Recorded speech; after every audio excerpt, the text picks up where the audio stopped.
আসসালামু আলাইকুম। ওয়ালাইকুম আসসালাম। আসসালামু আলাইকুম। ওয়ালাইকুম সালাম। কেমন আছেন?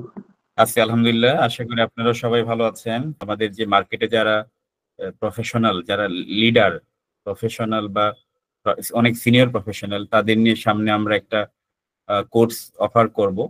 সেটা হলো যে আমরা তো এটা শর্ট কোর্স করলাম, ওটা একটু লং কোর্স হবে কম্পারেটিভলি, ওটাও মিড শর্ট আর কি, আরো লং কোর্স হবে এবং এটা অ্যাসেসমেন্টটাকে আরো ডিটেইলিং দেখানো হবে। এটা আমাদের সাথে একজন ট্রেনার, স্বনামধন্য ট্রেনার থাকবেন। আমরা খুব শীঘ্রই কোর্সটা লঞ্চ করব এবং আপনারা জানবেন। আমরা প্রত্যাশা করব আপনারা নিজেরা তো করলেন মোটামুটি, এরপরেও যদি প্রয়োজন ফিল করেন তাহলে অবশ্যই জয়েন করবেন, কোর্সটা অ্যাভেল করবেন। এবং ইভেন কি আমাদের আপনাদের যারা নেটওয়ার্কে যারা আছে তাদেরকে অবশ্যই, আপনারা যদি উপকৃত হন তাদেরকে জানাবেন যে এই একাডেমিতে যুক্ত হওয়া যায়, এই নেটওয়ার্কের মাধ্যমে আমরা এই বেনিফিট হতে পারি। আশা করি এই মোটামুটি আজকে আমাদের ফর্মাল কথা 10 মিনিট হয়তো চলে গেল, আমরা মূল পর্বে এখনই চলে যাব। আলহামদুলিল্লাহ আজকে সবাই মোটামুটি সিরিয়াসলি মোটামুটি সবাই জয়েন করেছে, যারা এই আমাদের এই গত 3 দিনের সেশনে আজকে সহ 3 দিন সবাই আছেন আর কি। আলহামদুলিল্লাহ এটা খুবই ভালো লক্ষণ যে সবারই আগ্রহ আছে এবং আছে, এটা নেসেসিটি মানে খুব ইম্পর্টেন্ট।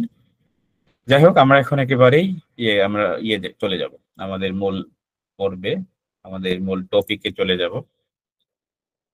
আমাদের online individual income tax submission, যেটার হেডলাইনটাই ছিল মেন প্রথম, সেটা আমরা আজকে লাস্ট ক্লাসে ফিনিশিং এ আনবো ইনশাল্লাহ। আমরা বোঝার চেষ্টা করব, সবাই একটু খেয়াল করবেন।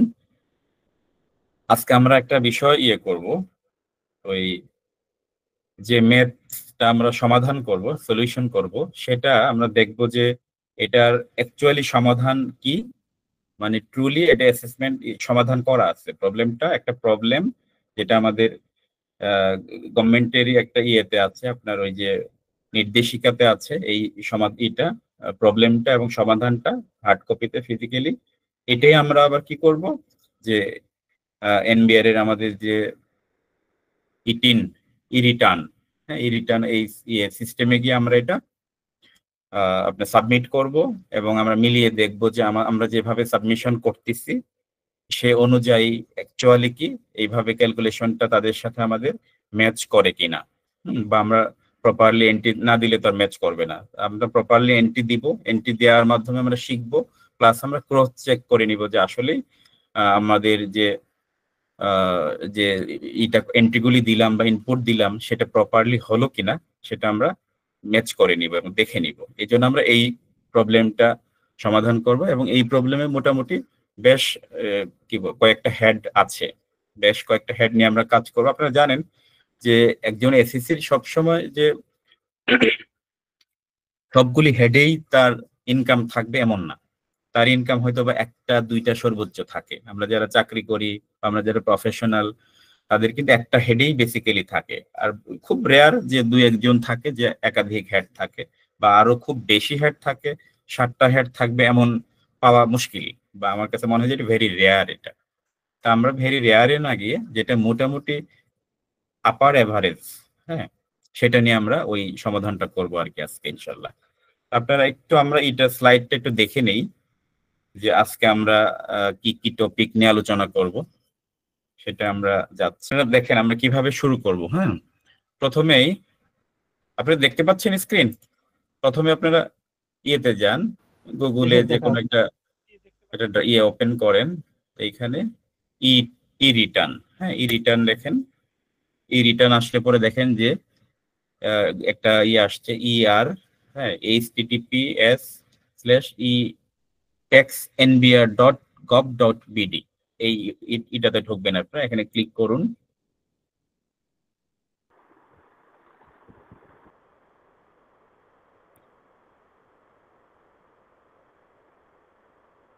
জি, কাজ হচ্ছে।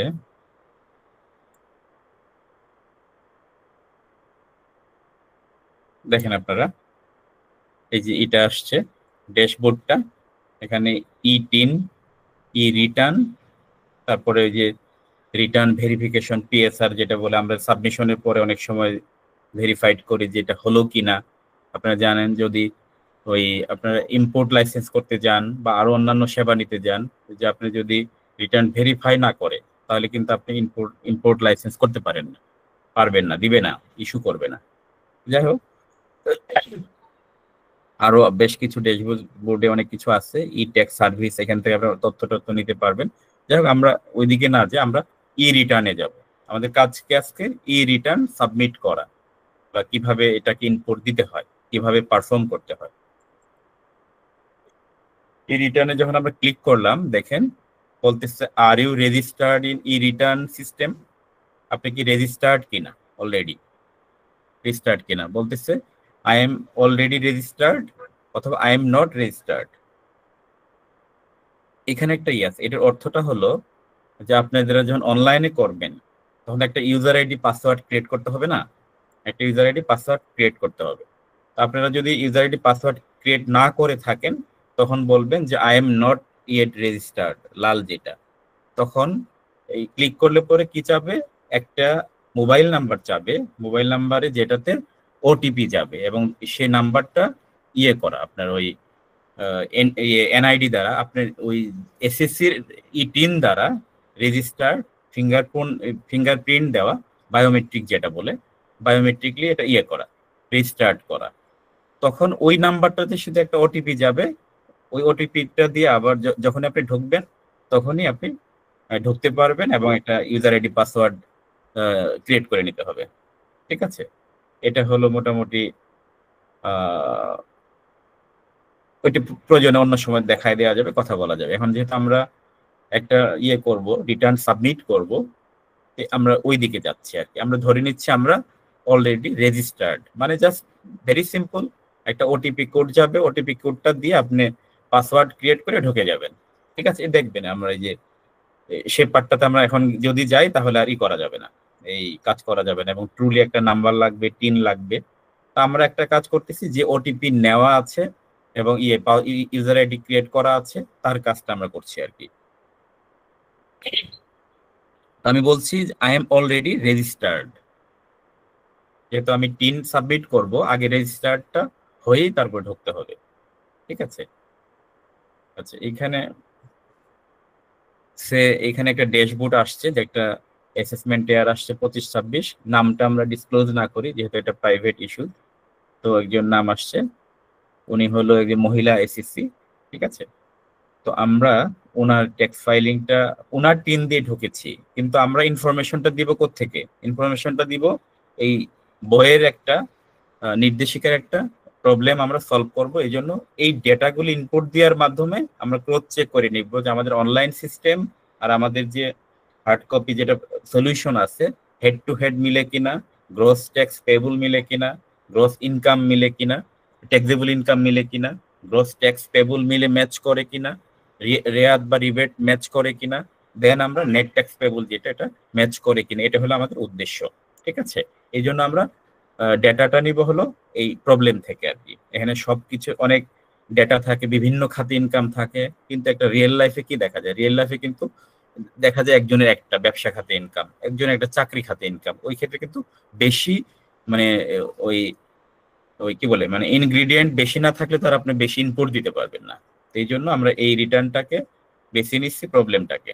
আপনারা দেখেন ড্যাশবোর্ডটা দেখতে পাচ্ছেন, ভেরি সিম্পল। এখানে আছে লেফট সাইডে দেখেন হোম, সাবমিশনে যদি ক্লিক করি, সাবমিশন, রেগুলার ই-টিন আর ট্যাক্স রেকর্ডে কিছু নাই, যেহেতু এটা আমরা প্রথমবার দিব, ট্যাক্স রেকর্ডে কিছু নাই। বা যদি থেকে থাকে, কেউ যদি গতবারও দিয়ে থাকে তার ট্যাক্স রেকর্ডে থাকবে। ওটা ইস্যু না, আমরা হলো রেগুলার ই-টিনে যাব, ই রিটার্ন। দেখেন একটা আসছে রেগুলার ই রিটার্নে। এখানে মনে রাখবেন যে আমরা এই হেডে কিছু জায়গা আছে, ইম্পর্টেন্ট জায়গা। এই জায়গাতে যত আমরা ক্লিক করব কোন কোন খাতে তার ইনকাম আছে, ওই খাতগুলি আমরা আগে প্রবলেমটা দেখে আসবো, এক নজর দেখে আসি। দেখে আসার পর আমরা জানবো, আমরা পরীক্ষার হলে কি আগে কোশ্চেনটা দেখি, তারপরে না অ্যান্সারটা কিভাবে লিখবো আমরা চিন্তা করি, যে আমাদের প্ল্যানটা আমরা সাজিয়ে নেই। আমরা আগে কোশ্চেনটা পড়ে আসি, পরে আসলে পরে জানতে পারবো যে আমাদের কোন কোন হেড দরকার। এই যে এখানে হেডস অফ ইনকাম আছে দেখেন, এই হেডস অফ ইনকাম গুলি আমরা ক্লিক করে দিব যে কোনটা কোনটা আমাদের লাগবে। এই যে আমি ক্লিক করে দিব কোনটা কোনটা লাগবে। এই পাশে আগে সাবমিট করব, তারপরে ওই পাশে যাব। আমরা এই পাশে একটু দেখে নেই কি আছে। এটা অ্যাসেসমেন্ট ইনফরমেশন, যেটা হলো আপনার সেলফ। আমরা যেহেতু 25-26 কর বর্ষ জমা দিচ্ছি আমরা, তার মানে আমরা কিন্তু আছি, আমরা কিন্তু রানিং, হ্যাঁ, কারেন্ট অ্যাসেসমেন্ট এয়ারে রিটার্ন ফাইলিং করব। আমরা রানিং আছি, আর রানিং থাকলে এটা কি সময়ের মধ্যে যেহেতু আছে সেলফ অটোমেটেড আসছে, রিটার্ন স্কিমটা কি এটা সেলফ। তারপর দেখেন অ্যাসেসমেন্ট এয়ারটা 25-26 অটো নিয়েছে, এটা আমাদের কিছুই করার নাই। যেহেতু 25-26 অ্যাসেসমেন্ট এয়ার, তার আপনারা জানেন যে ইনকাম এয়ার হবে 1/7/24 থেকে 30/6/25। এটা ফিক্সড, এটা হলো আপনার বাই ডিফল্ট নিয়ে নিয়েছে। তারপরে আসেন রেসিডেন্সিয়াল স্ট্যাটাস, রেসিডেন্ট, উনি একজন resident.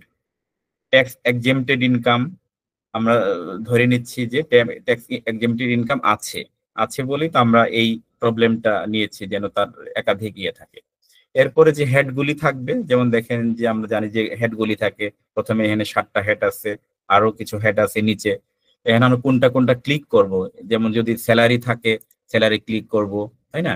Any taxable income in the tax year, এখানে ইয়েস আছে নো আছে, আগে ইয়েস দিতে হবে যে হ্যাঁ অবশ্যই ট্যাক্সেবল ইনকাম আছে, ইয়েস দিয়ে দিলাম। তারপরে দেখেন এই যে হেডগুলিতে আমরা তারপরে সিলেক্ট করতে পারবো।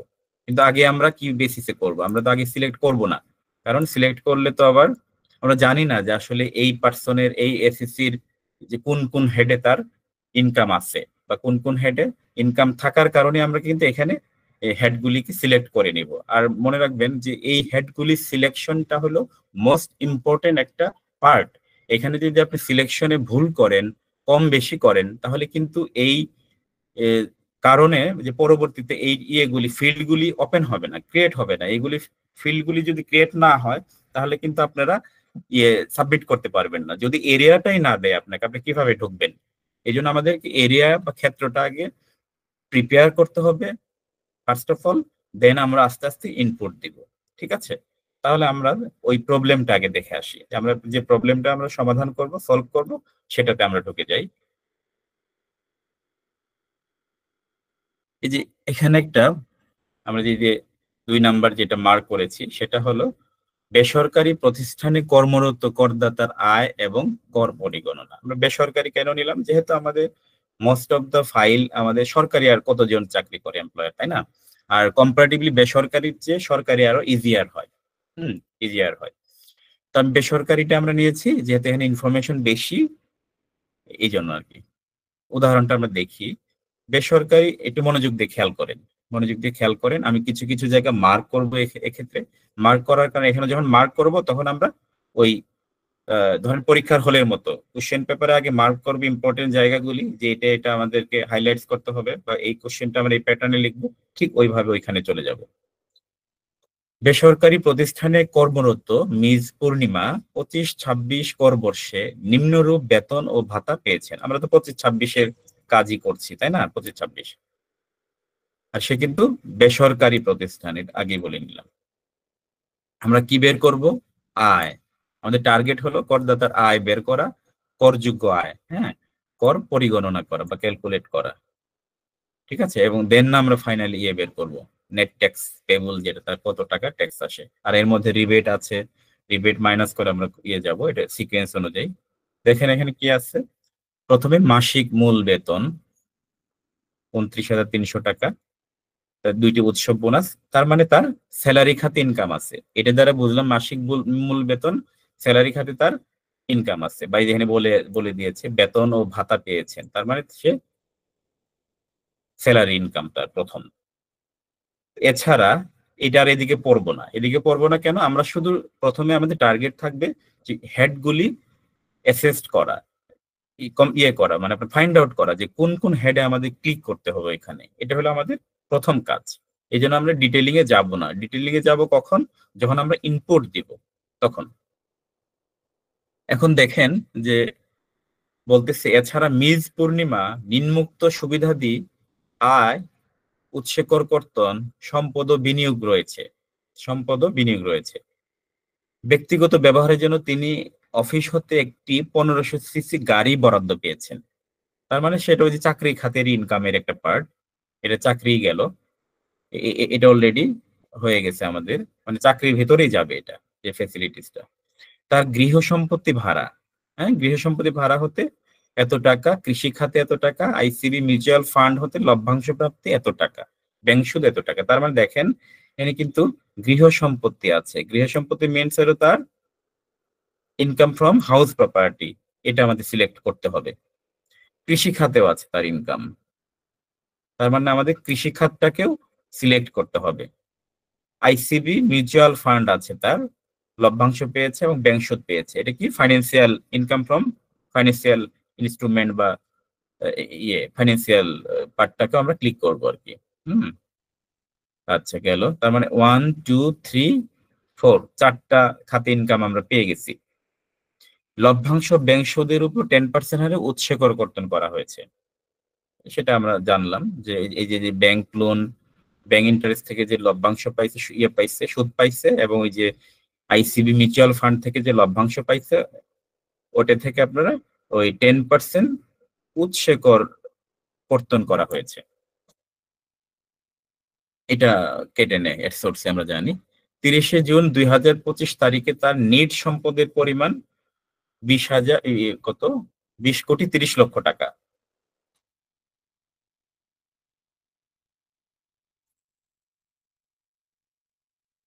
তিরিশে জুন 2025 তারিখে তার নিট সম্পদের পরিমাণ 20 কোটি 30 লক্ষ টাকা।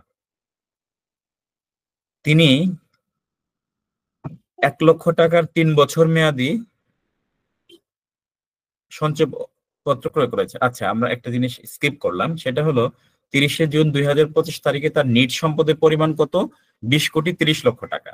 দ্যাট মিনস, আপনারা বলতে পারবেন এটা কি সারচার্জ পড়বে, ওনার কি যে ট্যাক্স আসবে এক্ষেত্রে কি তার সারচার্জ হবে না হবে না?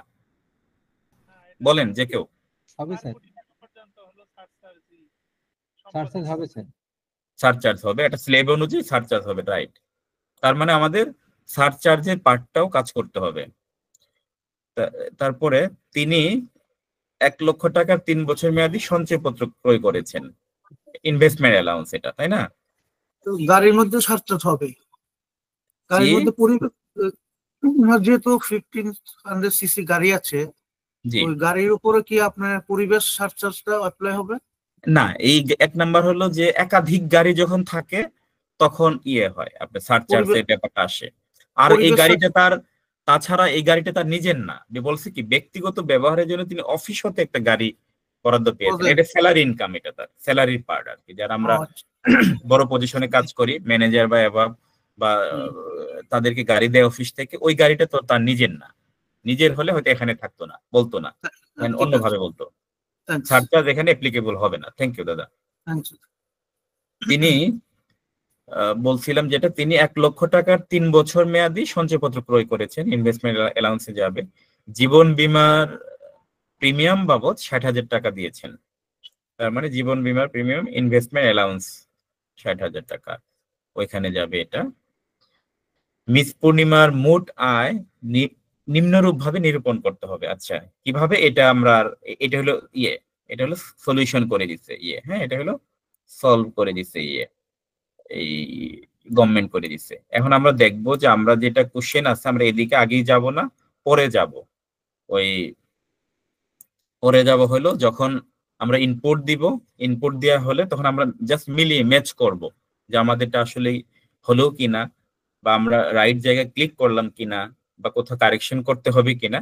আমরা তো শিখতে আসছি, তাই না? আমরা শেখার জন্য বসছি, তো এই জন্য আমরা এটা পরে মিলিয়ে নিব। আমরা যদি মিলিয়ে না নিতে পারি, এই অপশনটা যদি না রাখতাম, তাহলে কিন্তু আমরা ক্রস চেক করতে পারতাম না। ক্রস চেক না করলে আমরা নিজেকে জাস্টিফাই করতে পারবো না যে আসলে আমরা শিখলাম কিনা, হলো কিনা। কেননা এটা তো এই সিস্টেমটা নিউ, এই জন্য আমাদের প্র্যাকটিস করতে হবে।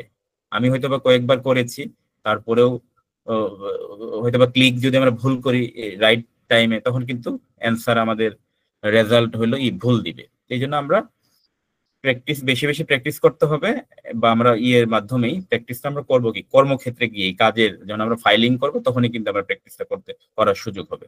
এনিওয়ে, এখন আমরা তাহলে মোটামুটি আমার মাথায় ঢুকে আছে যে কোন কোন খাতে ইয়ে আছে। দেখি আমার যতটুকু মনে আছে, আমি যদি ভুলে যাই বা আপনাদের সাপোর্ট লাগলে আপনারা বলবেন, ঠিক আছে? আমরা কিন্তু ইন্টারেক্ট করতে হবে, যে আপনাদের আমি জিজ্ঞাসা করব, নাম ধরেও জিজ্ঞাসা করতে পারি যে অমুক বলেন তমুক বলেন, যে আপনাদের মাথায় আছে কিনা, তাহলে কনসেন্ট্রেশনটা বাড়বে আর কি। আমরা এখন রিটার্নে যাই।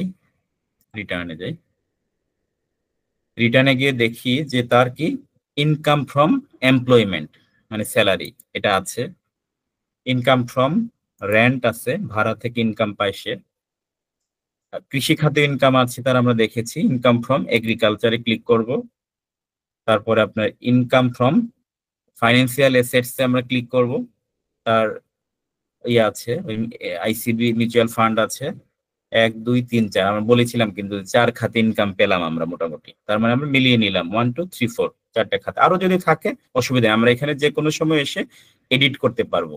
যদি আমরা দেখি এখানে ভুল ক্রমে আমরা ক্লিক করেছি, আমরা রিমুভ করতে পারবো। যদি আমরা দেখি যে আমরা মিসিং করেছি, সেটাও কিন্তু আমরা এড করতে পারবো পরে ক্লিকের মাধ্যমে, অসুবিধা নেই। এটা মানে এটা আমরা যা কাজ করবো ড্রাফট করা যাবে, ঠিক আছে? ভুল হলে আবার কারেকশন করা যাবে, আমরা সেভ করে রাখতে পারবো, করে রেখে আবার পরের দিন প্রয়োজনে আমরা কাজ করলাম। অনেক সময় হয় না ক্লায়েন্ট কিন্তু একসাথে যে সব ডকুমেন্ট সবাই দিতে পারে তা হয় না। অনেক সময় দেখা গেছে যে একটা কাজ করতে ঢুকলাম, যে হঠাৎ দেখি যে একটা ইনফরমেশন বা একটা ডকুমেন্ট মিসিং সামহাউ, হয় সে দেয় নাই অথবা আমরা বুঝে নিতে পারি নাই, এরকম হয়। তখন কি করবো, এটা আমরা ড্রাফট করেই রেখে দিব। ড্রাফট করে রাখলেও পরে কিন্তু আবার আমরা যখন ইয়ে করব ঢুকবো তখন ড্রাফটটা রয়ে যাবে, অসুবিধা নেই। এখানে আছে দেখেন নিচের আরেকটা ইয়ে আছে, টেবিল আছে, এখানে বলছে any income from the following sources. কি সোর্স এটা? এই যে পার্টনার অফ এ ফার্ম, আপনি কি যদি কোনো পার্টনারশিপ ফার্মের হয়, পার্টনার হয়, আরো খাত আছে বিভিন্ন, as a member of AOP association of partner, income earn outside বাংলাদেশের বাইরে থেকে যদি কোনো ইনকাম থাকে তার, সেগুলো এখানে ঢুকবে।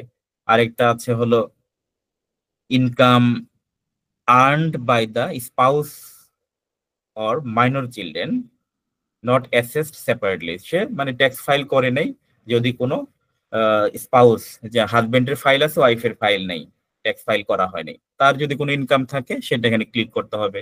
ওই সেদিন আমরা বলেছিলাম যে মাইনর চাইল্ড যদি কোনো ইনকাম করে থাকে, আমি বলেছিলাম যে ইউটিউবের যুগ, অনলাইনের যুগ, তারা অনেক বাচ্চা 12-14 বছরের বাচ্চারাও কিন্তু করতেছে, ইনকাম করতেছে, তাদেরও যদি কোনো ইনকাম থাকে, তারা ট্যাক্স ফাইল যেহেতু নাই তাদের, তারা প্যারেন্টস এর বাবা মার যার ফাইল আছে সেখানে অ্যাড করতে পারবে।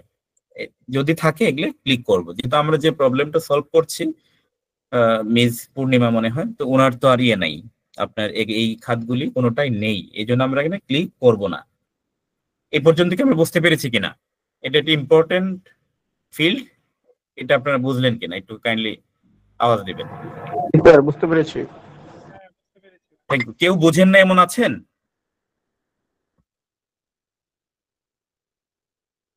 কেউ বুঝেন নাই? আজকে আমরা এই পর্যন্ত যে হেডস অফ ইনকাম গুলি সিলেক্ট করলাম, কেন করলাম, এটা কি বুঝতে পেরেছি কিনা? বা কি কি আমরা এখানে ইনপুট দিলাম, ক্লিক করলাম, সেটা কি বুঝতে পেরেছি কিনা? প্রবলেমের সাথে সলিউশনটা পর্যন্ত কেউ যদি না বুঝে থাকেন বলেন এখনো। তার মানে ধরে নিচ্ছি যে সবাই বুঝতে পেরেছেন, এবং আশা করি আমি যেভাবে বলার চেষ্টা করলাম ডিটেল, না বোঝার কথা না। আর এখন পর্যন্ত কোনো কঠিন কথাও বলি নাই, কঠিন কাজও করি নাই। তবে আমরা এটি ঠিক, যদি আমাদের গোড়ায় গলত থাকে তাহলে কিন্তু সামনে আগানো কঠিন হবে। আর আমরা যেহেতু মোটামুটি বুঝতে পেরেছি, আশা করি সামনে আমাদের জন্য সহজ হবে ইনশাল্লাহ। দেখেন এখন save draft, save and continue. Save draft কি? আমরা যদি এই ড্রাফটটা শুধু সেভ করে রাখি, এই যে গ্রিন সিগন্যাল আসছিল যে ডাটা সেভড হয়েছে, এটা রয়ে গেল। আমরা যদি এখান থেকে বেরো হয়ে যাই এই সাইট থেকে, তাহলে এটা রয়ে যাবে। যখন আমরা নতুন করে ঢুকবো, হ্যাঁ, যদি আমরা লগ আউটও দেই তাহলে এটা রয়ে যাবে। কিন্তু আমাদের উদ্দেশ্য কি? প্রবলেমটা সলভ করা, এই ফাইলটা শেষ করা। যেহেতু আমরা যদি একজন লয়ার হই, একজন অ্যাকাউন্টেন্ট হই, আমাদের তো আর ডেলি এক ফাইল নিয়ে কাজ করবো না, আমরা ট্রাই করবো কি একদিনে শেষ করার জন্য। আমরা ওই ইচ্ছা নিয়ে যেহেতু বসছি ইনশাল্লাহ, তাহলে আমরা কি যাব, সেভ এন্ড কন্টিনিউ। ক্লিক করলাম, সেভড সাকসেসফুলি, দেখেন লেখা উঠছিল সেভড সাকসেসফুলি। এবার দেখেন এডিশনাল ইনফরমেশন, এডিশনাল ইনফরমেশনে কি কি আছে বলছি, location of main source of income. আমরা দেখি লোকেশন অফ মেইন, এখানে প্রবলেমটাতে আমরা দেখেছি ওনার লোকেশনটা বলেনি, হ্যাঁ বলা নাই, তবে আমরা ধরে নিচ্ছি যে উনি ঢাকা উত্তর বা দক্ষিণে সিটি কর্পোরেশনের, আর আমরা ধরে নিচ্ছি। আর আমরা তো এটা কনফিউশন হওয়ার কোনো সুযোগ নাই, আমরা যখন কোনো এসএসসির ফাইল নিয়ে কাজ করব আমরা তো জানবোই সে ঢাকা না চিটাগং নাকি বাংলাদেশের কোন জেলা, এটা তো আমরা জানবোই, এটা বিগ ডিল না। যেহেতু এখানে এই প্রবলেমটার দেয় নাই, অ্যান্সারটা দিয়ে রাখে নাই, আমরা ধরে নিচ্ছি যে সে ঢাকা নর্থ সিটি প্রথমে আছে যেটা, সেটাই দিলাম, ঢাকা নর্থ সিটি কর্পোরেশন। আচ্ছা, আর এখানে আছে নিচে warranted gazetted freedom fighter person with disability, তার যদি কোনো অক্ষমতা থাকে বা যদি মুক্তিযোদ্ধা হয়, অথবা ওই বলেছিলাম যে যদি তার কোনো claim benefit as a parent oblique legal guardian of a person with disability, যদি আপনার কোনো সন্তান থাকে বা পোষ্য সন্তান থাকে যা যেটা আপনি বেনিফিট নিতে চান, ওই যে এডিশনাল যে 50,000 টাকা যে ট্যাক্সেবল যে লিমিট, যেটা ধরেন একজন ব্যক্তির, স্বাভাবিক ব্যক্তির কি হয় 3.5 লাখ টাকা পর্যন্ত লিমিট, কিন্তু তার যদি একটা থাকে মানে বিশেষ চাহিদা সম্পন্ন বাচ্চা থাকে, তার জন্য কিন্তু আবার একটা সুবিধা আছে, আমরা নাই। আর ধরে নিচ্ছি, ধরে নেওয়া না, আমরা যার ফাইল অ্যাসেসমেন্ট করতেছি তার এই ধরনের আর কোনো ইস্যু নাই, এই জন্য আর এগুলো আমরা ক্লিক করব না। আচ্ছা, এখানে আছে হলো tax rebate, claim tax rebate for investment, অবশ্যই আমরা ইয়েস দিব, কারণ আমরা দেখে আসছি তার ইনভেস্টমেন্ট আছে কয়েকটা খাতে, একাধিক খাতে ইনভেস্টমেন্ট আছে। ইভেন কি যেহেতু তার স্যালারি রিবেট নিবে, ওই যে আমরা জানি যে 1/3 অথবা ম্যাক্সিমাম 5 লক্ষ টাকা যে লিমিটটা, ওটাও যদি আমরা বেনিফিট নিতে চাই এখানে কিন্তু আপনাকে ক্লিক করে দিতে হবে। আচ্ছা, আরেকটা আছে ভলান্টারি ডিসক্লোজার অফ ইনকাম, যে সে যদি ধরেন আগে ফাইল করছে কিন্তু সে কোনো ইনকাম, বিশেষ কোনো ইনকাম খাতে সে এটা দেখায় নাই ভুলক্রমে, সে যদি এই ধরনের কোনো ইস্যু ডিসক্লোজ করতে চায় তখন সেটা এটা দিবে। যেহেতু এই ব্যক্তি, আমরা ট্যাক্স ফাইল এখন মাত্র অনলাইনে শুরু করতেছি, এরকম কিছু নাই, আমরা এখানে নো দিব। আচ্ছা, বা দরকার নেই, এটা এই ফিল্ডটা দরকার নেই, আসছে না, ঠিক আছে, এটা আমাদের আপাতত দরকার নাই, আমাদের এই ফিল্ড নিয়ে কোনো কথা বলতে হবে না।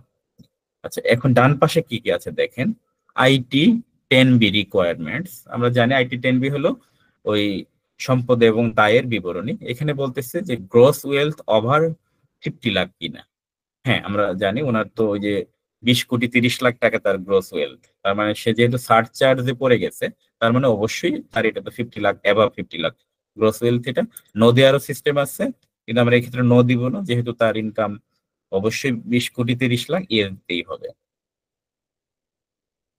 তারপরে own motor car, own motor car কিন্তু নাই, ওই যে দাদা জিজ্ঞাসা করলেন যে মোটর কার আসবে কিনা, এটা নাই কিন্তু, নো, হ্যাঁ নো, যেহেতু এটা কার আসছে কিন্তু এটা অফিস থেকে। ওন অফশোর প্রপার্টি নাই তার, এরকম কোনো property. Shareholder director of a company, no দেওয়াই আছে, নো, ইয়েস আমরা দিব না, নো দেওয়া আছে, আর কিছু করব না। Have house property in any city corporation, যেহেতু সে ভাড়া পায় এবং যেহেতু জায়গাটার কথা বলে নাই, আমরা ধরে নিচ্ছি যেহেতু সে ঢাকা সিটিতেই, নর্থ সিটিতেই বসবাস করে, তার ইয়ে আছে, আমরা ইয়েস দিলাম আর কি, যে তার সিটি কর্পোরেশনই তার ভাড়াটা পায়। Area of house property in city corporation, যেহেতু সিটি কর্পোরেশন আমরা ইয়েস দিয়েছি তার ভাড়া পায়, তাহলে একটা স্কোয়ার ফিটের কথা তাকে বলে দিতে হবে, কিন্তু আমাদের প্রবলেমে কিন্তু স্কোয়ার ফিট মেনশন করে দেয় নেই। তবু আমরা যেহেতু কত ভাড়া পায় আমরা দেখেছি, সম্ভবত 1,20,000 টাকা ভাড়া পায় 12 মাসে, তার মানে এভারেজে 10,000 টাকা করে পার মান্থ, তার মানে 10,000 টাকা খুব বড় বাসা না। আর সে নিজে থাকে, তাই ধরে নিচ্ছি যে এটা 1500 স্কোয়ার ফিট, এটা আমরা একটু গেস করে দিলাম, যেহেতু দেওয়া নাই। হ্যাঁ, আর না দেওয়া থাকলে এটা আবার এই ফিল্ডটা যদি ফিল আপ না করি তখন আবার এটা নিবে না। দেখি নেই কিনা, আমরা একটু এক্সপেরিমেন্ট করি, সেভ ড্রাফট করি। দেখেন area of house property cannot or empty, এটা এমটি রাখা যাবে না, হ্যাঁ এটা আমাদের দিতে হবে, এই জন্য আমরা অনুমান করেই দিলাম, এটা গেস করে দিলাম, লজিক্যালি দিলাম এটা। এবার আমরা দেখেন সেভড আপ দিচ্ছি, আইটেম সেভ নিয়ে নিছে, কিন্তু আমাদের শুধু সেভ দিলেই হবে না, আমাদের তো সামনে আগাতে হবে। সামনে আগানোর জন্য save and continue, save successfully. এবার দেখেন আরেকটা ড্যাশবোর্ড আসছে, এখানে কি আছে, ইনকাম ফ্রম এমপ্লয়মেন্ট। অ্যাসেসমেন্টটা কিন্তু হয়ে গেল, প্রথম যে আমাদের টুলসটা এটা কিন্তু আমরা কমপ্লিট করে ফেললাম, যে এই অ্যাসেসমেন্টটা, এই পার্টটুকু আমরা ক্লিক করলাম, কোন কোন খাতে ইনকাম যাবতীয় ইয়ে করে আসলাম। তারপরে হলো ইনকাম আসছে, এখন কি, যেহেতু আমরা ক্লিক করেছি এমপ্লয়মেন্ট বা সার্ভিস আছে চাকরি করে সে, এটা চলে আসছে প্রথমে। আচ্ছা, যেহেতু এটা আসছে আমাদের এটা এখন ফিল আপ করতে হবে। এমপ্লয়মেন্ট টাইপ সিলেক্ট করি, কি কি টাইপ আছে, government pay scale, payment through iBAS, government pay scale payment not through iBAS. আপনারা জানেন যারা সরকারি চাকরি করে তাদের ওই আইভাস সিস্টেমে ইয়েতে যায়, সোনালী ব্যাংকের মাধ্যমে সম্ভবত আপনার ওই স্যালারিটা যায়। ঠিক আছে, যেহেতু আমরা বেসরকারি করতেছি এই দুইটার প্রশ্নে আসে না। প্রাইভেট আদার দেন গভর্নমেন্ট পে স্কেল, এটাই হবে। আর দেখি তবু নিচেরটা, salary subject to reduce tax rate, এই রিডিউসড ট্যাক্স রেট, যেহেতু এটা না রিডিউস ট্যাক্স রেট না, তার যেহেতু প্রাইভেট সার্ভিস হোল্ডার আমরা এটাই দিব, ম্যাক্সিমাম ক্ষেত্রে এটাই হবে। এবার এমপ্লয়মেন্ট টাইপ গেল, name of the employer, name of the employer লেখা হলো কি, এখানে লেখা আছে আমাদের হলো উনি মিস পূর্ণিমা। ঠিক আছে, মিস পূর্ণিমা ওনার নাম, এক্স ওয়াই জেড যে নামেই দেন এটা অ্যাকচুয়াল বেসিসে দিতে হবে। আমরা যেহেতু একটা মোটামুটি রিয়েল টিনে আমরা ডামিটা রিয়েল ডাটা না বসে আমরা প্রবলেমের ডাটা বসাচ্ছি, এই জন্য লিখলাম পূর্ণিমা, লিখি মিস পূর্ণিমা।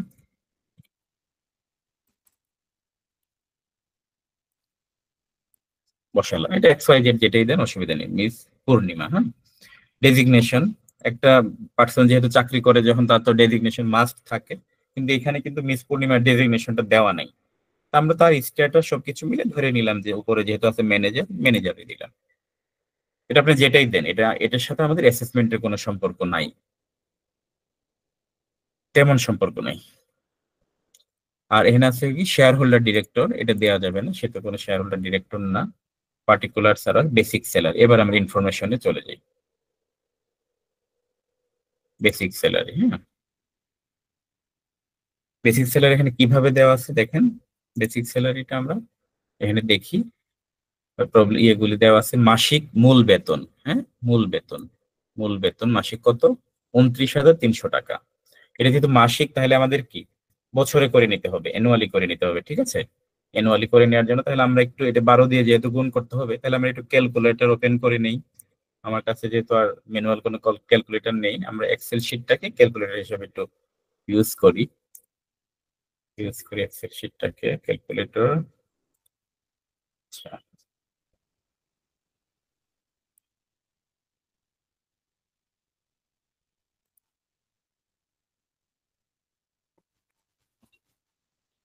এটা একটু ছোট করার সিস্টেম আছে।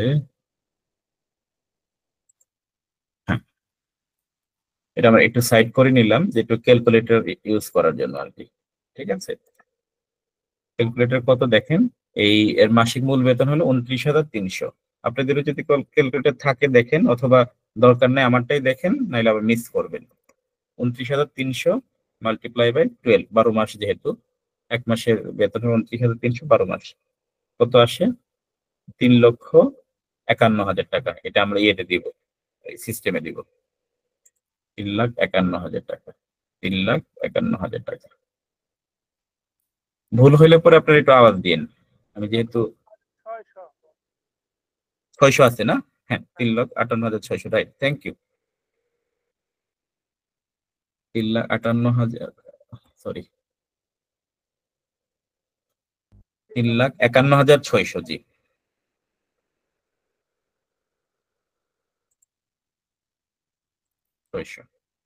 House rent allowance, house rent allowance কত আছে আমরা দেখে নেই, বা নিচে একদম বাড়ি ভাড়া ভাতা যেটা সেটা হাউস রেন্ট অ্যালাউন্স, 10,720 টাকা, 10,720। এটাও মান্থলি হবে তাই না, মান্থলি ইন্টু 12, 1,28,640। দেখি এটা কি কপি করা যায়?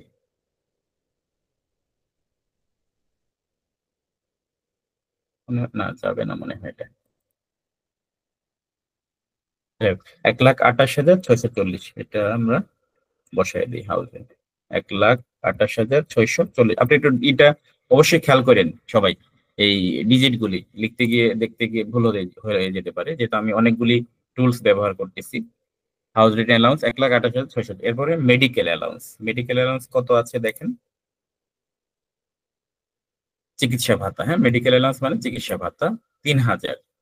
তার মানে এক মাসে 3,000 হলে 12 মাসে 3 × 36,000। এটা আমরা বসিয়ে দিই ইজিলি, আর ক্যালকুলেশনের দরকার নেই। 36,000। এরপরে কি আছে? এরপরে আছে হলো আপ্যায়ন ভাতা আছে। আপ্যায়ন ভাতা ইংরেজিতে বলে এন্টারটেইনমেন্ট, 500 টাকা। তার মানে 5×5=60, 6,000 টাকা হবে অ্যানুয়ালি। এবার আমরা যাই দেখি আপ্যায়ন ভাতা আছে কিনা। এই পর্যন্ত নাই। আচ্ছা, আমরা একটা ইয়ে করি, ফেস্টিভ্যাল আছে মনে হয়, ফেস্টিভ্যালটা আমরা নিয়ে নেই। ফেস্টিভ্যাল হলো উৎসব বোনাস। হ্যাঁ, উৎসব বোনাস 58,600 টাকায় দেওয়াই আছে, যে বলছে 29,300 গুণ 2 মাল্টিপ্লাই বাই 2, মানে বেসিক হলো 29,300। দুইটা ঈদ যেহেতু ফেস্টিভ্যাল আমরা পাই, এই জন্য দেওয়া আছে, এটা আমরা সরাসরি নিয়ে নিচ্ছি, গুণ করার ঝামেলা নেই। 58,600, 58,600 নিয়ে নিলাম। এই যে এখানে প্লাসে দেখেন আর কিন্তু দেখা যাচ্ছে না, এড মোর। আমাদের কিন্তু আরো আছে, মোর আছে, যেহেতু আমরা এড করতে পারবো। কি লাগবে? আমরা দেখেছিলাম এন্টারটেইনমেন্ট লাগবে আমাদের। এন্টারটেইনমেন্ট আমরা নিয়ে নেই।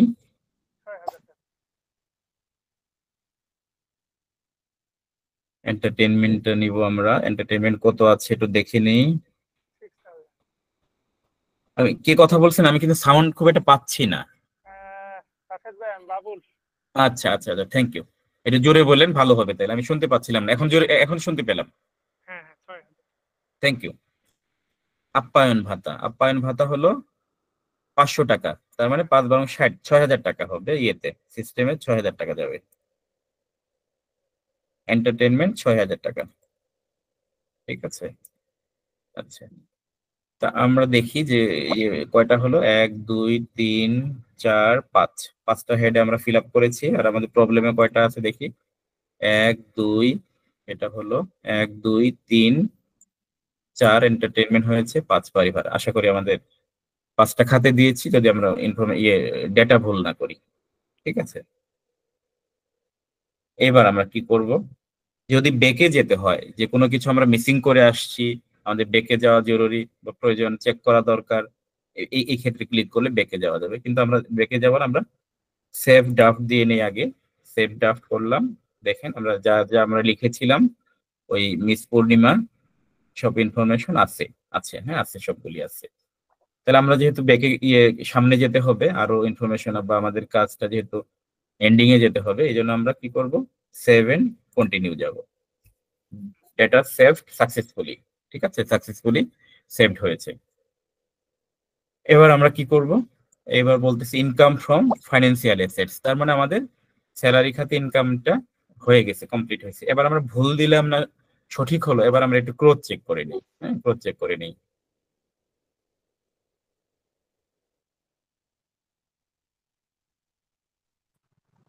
স্যার আসসালামু আলাইকুম। স্যার একটা গাড়ির কথা বলেছিলেন স্যার, এটা কি হবে? রাইট রাইট রাইট, গাড়ির কথা বলেছি, ভেরি গুড। অভি বলছেন না? থ্যাংক ইউ ভেরি মাচ, জি স্যার। Thank you. আচ্ছা, তাহলে ইনকাম ফ্রম এমপ্লয়মেন্ট দেখে যাই তাহলে আমরা। হ্যাঁ, আমরা এই যে মিলাতে যাচ্ছিলাম তো তখন ধরা পড়তো, আর আপনি অ্যাডভান্স স্মার্ট, আপনি বলে ফেলছেন, ভেরি গুড, আপনার কনসেন্ট্রেশন ভালো। আমরা বেঁকে গেলাম। হ্যাঁ, বেঁকে গিয়ে তাহলে আমরা গাড়িটা ইম্পোর্ট দিয়ে আসি। আচ্ছা, গাড়ির কথা যেহেতু এটা লোড হচ্ছে, আমরা একটু বলে নেই যে গাড়ি যেহেতু 1500 সিসির গাড়ি, এক্ষেত্রে একটা আছে, টেবিল আছে, আমরা দেখলেই আইন ঘাটলি বা বই ঘাটলি পাবো, যে 1500 সিসি গাড়ি যদি কোনো এমপ্লয়িকে ফেসিলিটিস দেওয়া হয়, তাহলে ওর পরিবর্তে বলা হয়েছে যে মাসে 15,000 টাকা হিসাবে ধরা হয়, যে তাকে যে এই ফেসিলিটিটা দিচ্ছে 1500 সিসি, বেশি হলে আরো বেশি টাকা, ওটা আমরা এখন যাব না, যেহেতু আমাদের সামনে সমাধান হলো, এটা যে প্রবলেমটা ধরেছি এটি সলভ করা। তার মানে add education allowance, employer's contribution to PF, interest, leave allowance, other bonus, overtime, TADA, not expanded, employee share scheme, employee share scheme.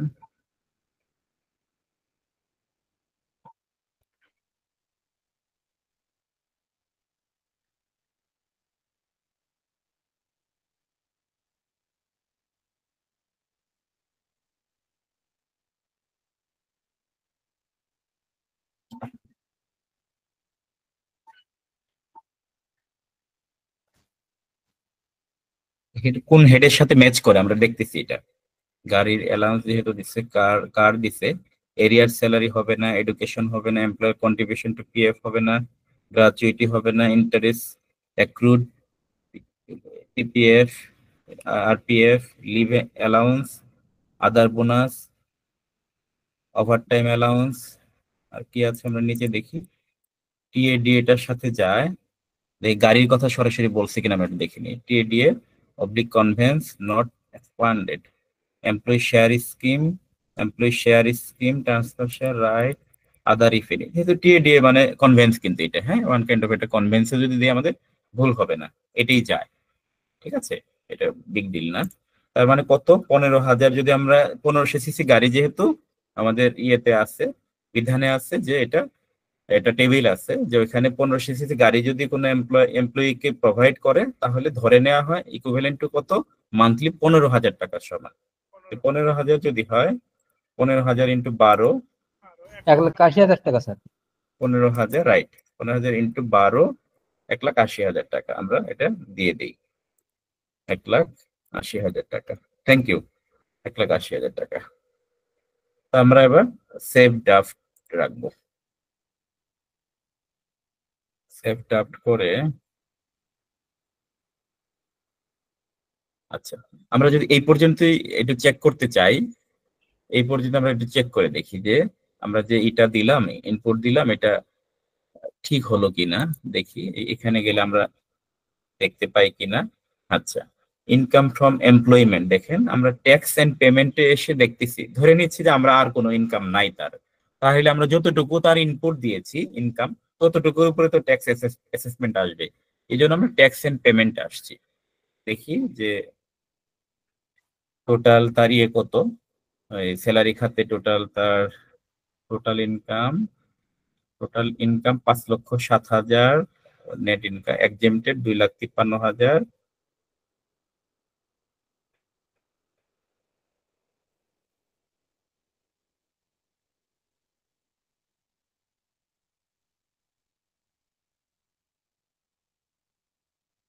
আচ্ছা আমরা এটা দেখি ইয়েতে, ওই সলিউশনে যাই। এই যে এখান থেকে আমরা লিখছিলাম যে সলভ, এখানে দেখেন যে 1500 সিসি, এই যে 1500 সিসি পর্যন্ত মাসিক 15,000 টাকা করে, 1,80,000 টাকা। তার মানে সবগুলি আছে। ওনার চাকরি হতে মোট আয় হলো 7,58,000, আর ওই যে যেটি কম 1/3, আমরা যে ম্যানুয়ালি পড়েছি যে তার স্যালারি থেকে বাদ যাবে কোনটা, চাকরি হইতে আয়ের 1/3 বা 1/3 বা 5 লক্ষ টাকা যেটি কম। তার মানে 1/3 হলো এই যে 7,58,440 এর 1/3 কত, 2,52,813। দেখি আমরা এটা কি নিয়েছি কিনা। তারপরে হলো কত, চাকরি হইতে আয় কত দাঁড়ালো, তার চাকরি হইতে আয় 5,05,627। আমাদের কি আসলো কিনা একটু দেখে নেই। 5,05,627, এই যে 5 লক্ষ। ও আচ্ছা, একটা ইয়ে আছে, ওনাদের একটা ভুল করছে, 5,07,227 আসছে, তাই না? আমাদের একটু বেশি আসছে, কারণ আছে এখানে। এইখানে আমি প্রবলেমটা যখন সলভ করি তখন আমি এটা মার্ক করছিলাম, হ্যাঁ মার্ক করছিলাম এরকম। দেখেন এখানে এরা আপ্যায়ন ভাতা কিন্তু স্পটে মনে ছিল না। এটা হলো আপ্যায়ন ভাতা, এখানে দেখেন লেখছে কত, মান্থলি 500 টাকা আছে না, এনে 500 টাকার কথা বলছে, কিন্তু 500 টাকা আপ্যায়ন ভাতা মান্থলি। কিন্তু এরা যখন প্রবলেমটা সলভ করলো, আপ্যায়ন ভাতা দেখেন এখানে লিখছে মান্থলি 300 টাকা, 300 গুণ 12। তার মানে আমরা সমাধানটাই নিব, প্রিন্টিং মিস্টেক, হয় এটা ঠিক অথবা এটা ঠিক। কিন্তু যেহেতু প্রবলেম সলিউশনের নিচে হলো 300 টাকা, 3 বারং 3600 টাকা, আর আমরা নিচ্ছি কত? এখানে দেখেই যেহেতু আমরা সলভ করে ফেলছি 500 টাকা নিয়েছি, তাহলে কত হবে? আমরা 5 বারং 60, 6000 টাকা নিয়েছিলাম আপ্যায়ন ভাতা, আর এই ক্ষেত্রে হবে কত? 3600 টাকা। এটা হবে 3600 টাকা। আমরা কারেকশনটা এটি কারেকশন করে নেই, যেহেতু আমরা এই প্রবলেমের সাথে সলিউশনের সাথে আমরা ম্যাচ করব, এই জন্য আমরা এটা ভুলটা যাই হোক আমরা সলিউশনে যেভাবে আছে ওইভাবে আমরা নিয়ে নিই। তাহলে ইনকামে যাই, ইনকামে গিয়ে দেখি এটা কত। এন্টারটেইনমেন্টটা ছিল হলো 500 করে ধরলে হলো 5 বারং 60, 6000 টাকা, আর এবার হলো 300 করে আছে, তার মানে 3 বারং 3600 টাকা হবে। এটা একটা কারেকশন ছিল। আরেকটা কারেকশন আছে, ওটা অন্য একটা হেডে গেলে কৃষি খাতে সম্ভবত। তার মানে এখন আমরা দেখি 7 কন্টিনিউ। আমরা যদি দেখি ট্যাক্স এন্ড পেমেন্টে গিয়ে যে দেখেন তো এবার মিলে কিনা। ইনকাম ফ্রম এমপ্লয়মেন্ট 5,05,627 টাকা, আর সমাধান আছে কত? 5,05,627 টাকা। ওকে, মিলে গেছে এটা। হ্যাঁ, তার মানে আমরা যে ইনপুট দিয়েছি একটু সামান্য ইয়ে হলো, মানে মিস করছিল। কারণটা কি? এটা আমাদের ভুলে না, এটা সিস্টেমের ভুলের কারণে। সিস্টেমের ভুলে না, এটাই ইনফরমেশনের ভুলের কারণে। তার মানে এটা মিলে গেল। এটা 5,05,627 টাকা হলো স্যালারি থেকে, চাকরি হইতে আয়। হ্যাঁ, এটা মিলে গেছে আমাদের। এখানে কিন্তু অনেক মেকানিজম করছে, 1/3 আমাদের আর এটা কনসিডারেশন আনতে হয় নাই, অটোমেটিক্যালি ক্যালকুলেশন করে তার কিন্তু এই যে দেখেন এক্সেমশন, টোটাল এক্সেমশন ইনকাম কত? 2,52,813। আমরা যদি ম্যানুয়ালিটি দেখি, দেখেন 2,52,813, এই যে ওই যে যেটি কম 1/3 এক্সেমশন যেটা পেলো বাদ, এটাও কিন্তু মিলে গেছে। তার মানে আমাদের আলহামদুলিল্লাহ যে আমরা ভালোভাবে প্রপারলি এন্ট্রি দিতে পেরেছি, মানে এটা পারফর্ম করেছে এটা সিস্টেমটা। এটা আমরা একটু ক্রস চেক করে নিলাম। এখন ইনকামে আর যাবো না, জাস্ট আমাদের যদি আমরা ইনপুট ঠিক মতো দেই, একটা হেড যদি মিলে যায় তার মানে ধরে নিব যাবতীয় আর যা যা আমরা আছে বাকিগুলি ঠিক আছে। এবার আমরা যাব হলো ইনকামের অন্য হেডে। অন্য হেডে কি আছে? ইনকাম ফ্রম এগ্রিকালচার সম্ভবত প্রথম আসবে। ইনকাম এগ্রিকালচারে দেই, আমরা দেখে নেই ওনার কি আছে প্রথম দেওয়া। হ্যাঁ, যেহেতু এটা না, হাউস প্রপার্টি ওনার আছে আগে, হাউস প্রপার্টি দেই। দেখি আমরা অ্যাসেসমেন্টে যাই, তাইলে বুঝবো। আমরা সিরিয়াল অনুযায়ী যাই।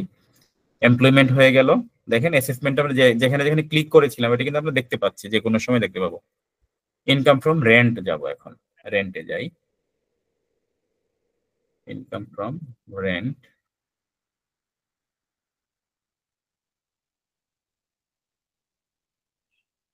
এখানে ব্যাকে আসলে কিন্তু 7 কন্টিনিউ হয়ে সামনের দিকে যেতে হবে। 7 কন্টিনিউ, আপনি যত সামনে যেতে চান 7 কন্টিনিউ দিতে হবে। এটা আমার দরকার নাই, আমরা যাবো হলো ইনকামে। হ্যাঁ, ইনকামে আসছি। আচ্ছা, এখানে প্রথম ইনকাম ফ্রম ফাইন্যান্সিয়াল অ্যাসেট দেখাচ্ছে, আমরা এটা নিব আগে। ইনকাম ফ্রম রেন্টটা নিব আমরা সিকোয়েন্সে যাই।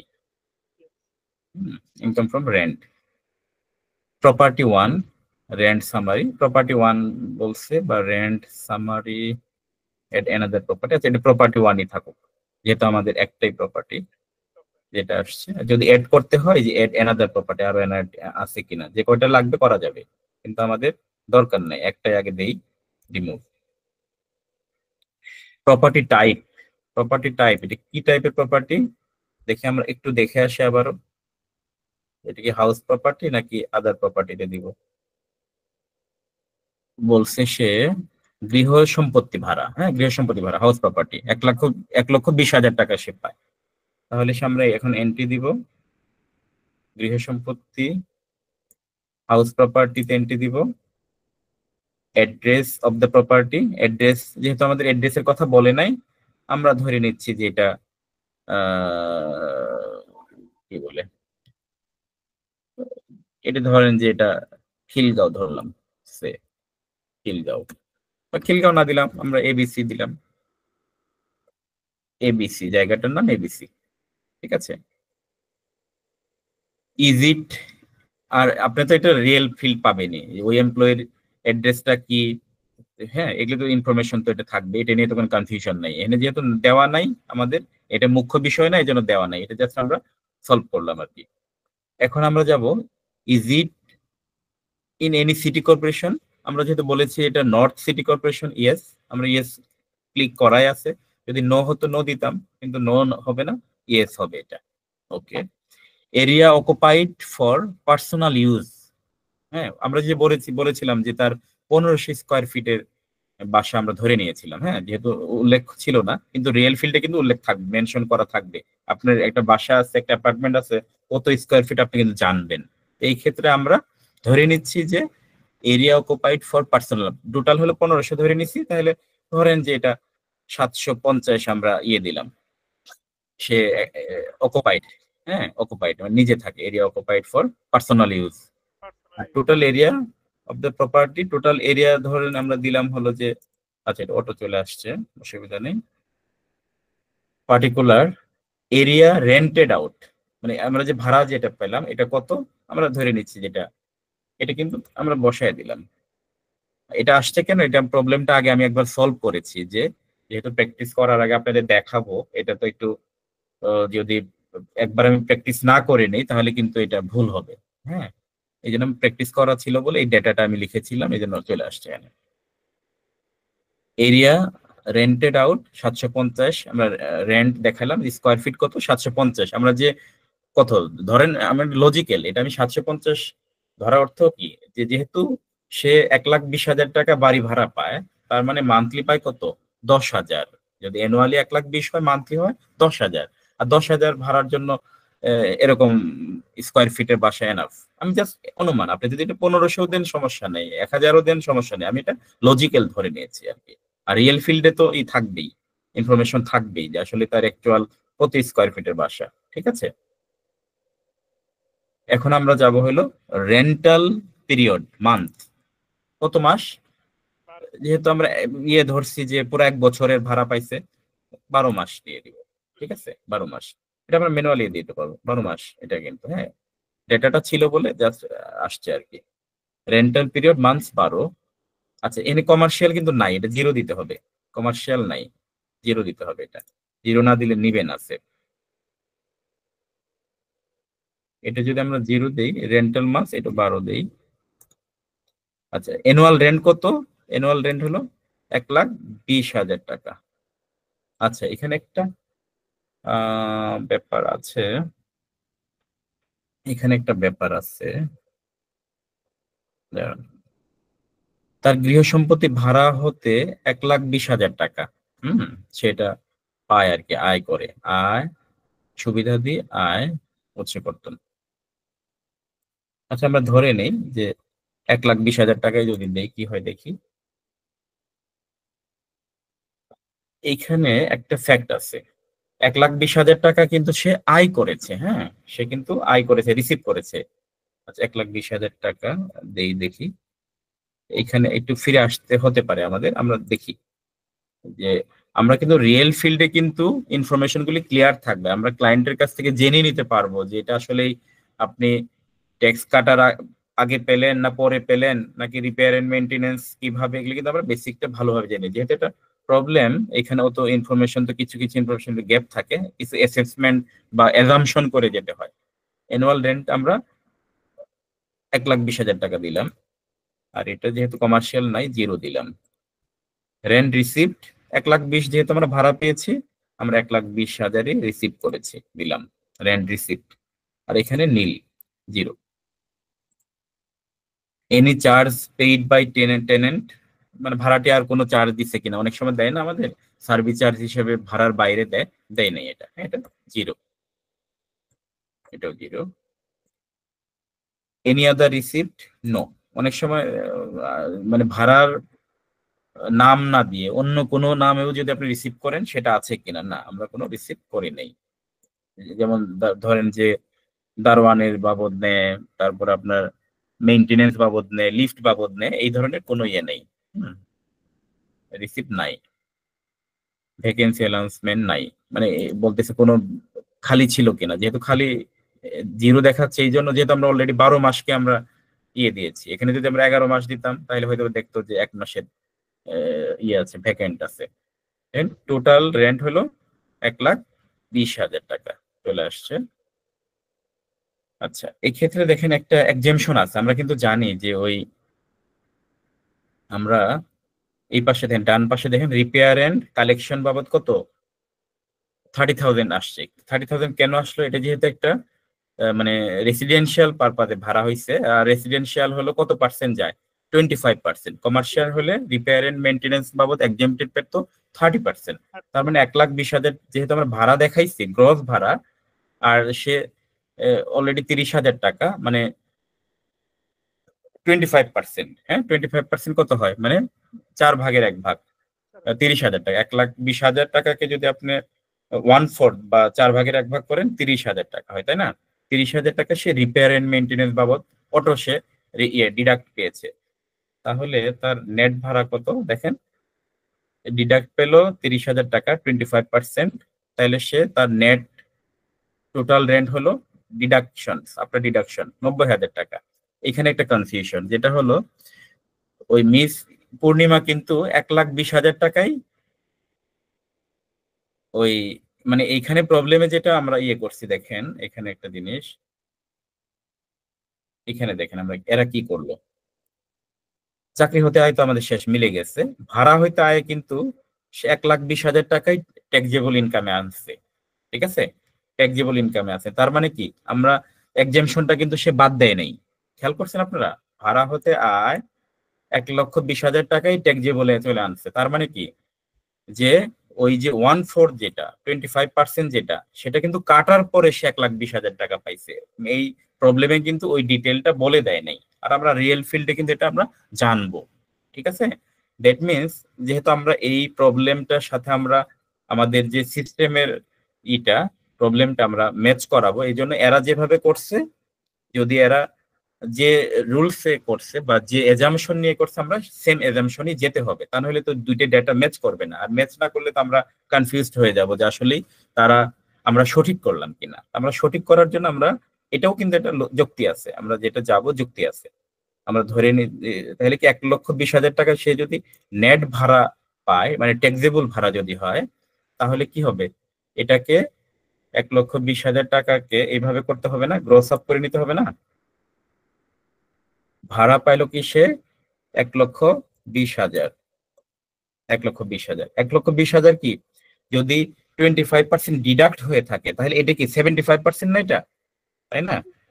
তাহলে এটা হলো 75%। আমাদের কি করতে হবে, 100% করতে হবে। তাহলে কি করি আমরা, গুণ 100 দেই, ভাগ 75 দেই। তার মানে 75% ইকুয়াল টু কত, 1,20,000। আর 100% কত, গ্রোস আপ করলাম, এটা জানেন সবাই, কেউ এক একজন এক এক ভাবে করতে পারে। আমরা গ্রোস আপ করলাম 1,60,000 টাকা। তার মানে তার মানে এক্সামশনের আগে ওই রিপেয়ার এন্ড মেইনটেনেন্স বাবদ 25% মাইনাস করার আগে তার গ্রস ভাড়া পেয়েছিল 1,60,000। আমরা দেখেন মিলিয়ে দেখি, 1,60,000। আমরা এখানে 1,20,000 জায়গায় 1,60,000 করে দিই, 1,60,000। রেন্ট রিসিপ্ট হবে, এটা ম্যানুয়ালি দিতে হবে। এটা যে ভাড়া এত অনেক সময় হয় না, বকেয়া টকেয়া থাকে, এই ক্ষেত্রে কোনো বকেয়া নাই, আমরা ধরে নিচ্ছি যা ভাড়া সেটাই রিসিপ্ট হয়েছে, ঠিক আছে? 1,60,000। এবার দেখেন বলতেছে যে এনি আদার রিসিপ্ট, আর বাকি সব ঠিক আছে। আমরা দেখেন টোটাল নেট টোটাল রেন্ট, আমরা টোটাল রেন্ট দেখালাম 1,60,000 টাকা, আর আমরা অটোমেটিক্যালি ওই 25% কত হবে, 4 ভাগের 1 ভাগ হলে 40,000 টাকা। 1,60,000 1/4 বা 25% যেটা রিপেয়ার এন্ড মেনটেন্যান্স বাবদ মাইনাস হয়, সেটা অলরেডি করে নিছে। আপনারা অনেকের হয়তো বা একটু বুঝতে অসুবিধা হতে পারে যে ম্যাথস গুলি, কিন্তু সিস্টেমটা বুঝলেই হবে।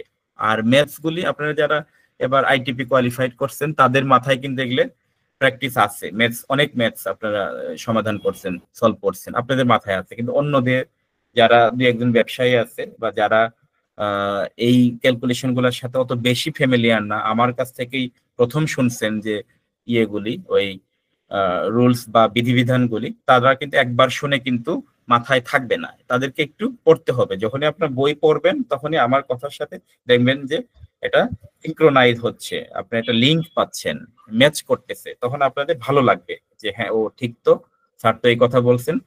এই জন্য আপনারা একটু পড়ালেখা করবেন, তাহলে আপনারা প্রবলেমটা সলভ করতে পারবেন। যাই হোক, এবার দেখেন আমরা interesting holding tax, sorry, holding tax ও রেন্ট, হোল্ডিং ট্যাক্স এবং ভূমি কর, এটা কি বাদ দাদা। দেবে কিনা? দাদা এখানে যেহেতু বলে নাই, এখানে যেহেতু হ্যাঁ। বলে নাই, এখানে এক্ষেত্রে আসবে না, তবে ওটা আপনি দিতে পারবেন, ওটা আমরা ইয়ে করবো। বাস্তবে হ্যাঁ, নিতে দিতে পারবো। অবশ্যই এটা আপনি মাইনাস করতে পারবেন। পার্সেন্টেজটা কত হবে? রাইট রাইট রাইট, পার্সেন্টেজটা কত হবে? না আপনি তখন তো ইয়েই করলেন, ওই 25% তো আপনি পাবেনই রিপেয়ার এন্ড মেইনটেনেন্স বাবদ। এর বাইরেও আপনি যে হোল্ডিং ট্যাক্স বা যে ট্যাক্স গুলি দিয়ে আসবেন, হ্যাঁ, পৌর কর বা এই ধরনের যে হোল্ডিং ট্যাক্স যেটা বলেন, এগুলো আপনি রিবেট নিতে পারবেন। না, ওটা কত পার্সেন্ট? মানে মনে করেন আমার মিউনিসিপ্যালিটি ট্যাক্স গুলো ওটা অ্যাকচুয়াল দাদা, ওটা অ্যাকচুয়াল। আচ্ছা আচ্ছা। ওটা অ্যাকচুয়াল ছিল আমার। জি বাবুল সাহেব, প্রশ্ন ছিল রাশেদ ভাই, সেটা হচ্ছে মানে এখানে তো সলিউশনে, এখানে গ্রোসটা মানে ওইভাবে বলা নাই, কিন্তু সলিউশনে আছে। আমরা যদি জেনারেলি যাই তাহলে আমরা জেনারেলি হচ্ছে 25% ওই 30,000ই বাদ দিব, এটাই মানে এইভাবে। রাইট। আমরা যদি সে ধরেন যে ওই 1,20,000 টাকা যদি তার গ্রস রিসিপ্ট হতো, যে তার বাড়ি ভাড়াটা অ্যাকচুয়াল হলো 1,20,000 টাকা, তখন তো আমরা অটোমেটিক্যালি 1/4 বা 25% আমরা রিপেয়ার এন্ড মেইনটেনেন্স বাবদ ডিডাক্ট করতামই। করলে কত হইতো? তখন কিন্তু অ্যাকচুয়াল তার 90,000 টাকা। আমরা ওই প্রবলেমেও কিন্তু দেখলাম যে 90,000 টাকা তার নেট রিসিপ্ট হয় ইয়ের পারপাজে, এই বাড়ি ভাড়া খাতে তার ইনকাম হয় 90,000 টাকা। কিন্তু যেহেতু আমরা এদের সাথে ম্যাচ করতেছি এবং বলতেছি এরা যে 1,20,000 টাকা এরা ওই আফটার ডিডাকশনের পরে মানে নেট ইনকাম বাড়ি ভাড়া খাতে, এই জন্য আমরা ওটাকে 1,60,000 দিয়ে বানাই নিলাম। জি জি আমরা বুঝতে পারছি। জি, থ্যাংক ইউ। আমরা সামনে যাই। কোশ্চেন আপনাদের থাকবে, আছে জানি, খুব এই ম্যাথস রিলেটেড কোশ্চেন গুলি বললে পরে তাহলে আমরা ফিনিশিং এ যেতে পারবো, আমাদের এনার্জিটা থাকবে। এটা আমরা শেষ করার পরে আপনাদের প্রবলেম ডেফিনেটলি নিব, আশা করি আমাদের সময় থাকবে আজকে, একটু যদি শর্টও পরে আমরা সময় বাড়ায় নিব, এক্সটেন্ড করবো, অসুবিধা নেই। আপনারা ধৈর্য ধরে শোনেন। আমরা প্রবলেমটা থেকে যদি অন্য দিকে চলে যাই তাহলে কিন্তু এই ফ্লোটা থাকবে না, আবার নেটওয়ার্কের সমস্যা, যেহেতু এটা একটা আমরা সার্ভারে ঢুকছি, যদি ইলেকট্রিসিটি চলে যেতে পারে, যে কোনো ইন্টারাপ্ট হতে পারে, অনলাইনে আমরা নাও থাকতে পারি। এই জন্য আমরা এটা সলভ করি, দেন আমরা অন্য আলাপগুলি আমরা যে কোনো সময় করে নিতে পারবো, পরেও করতে পারবো। আমি ক্লিয়ার? আমি আগাচ্ছি।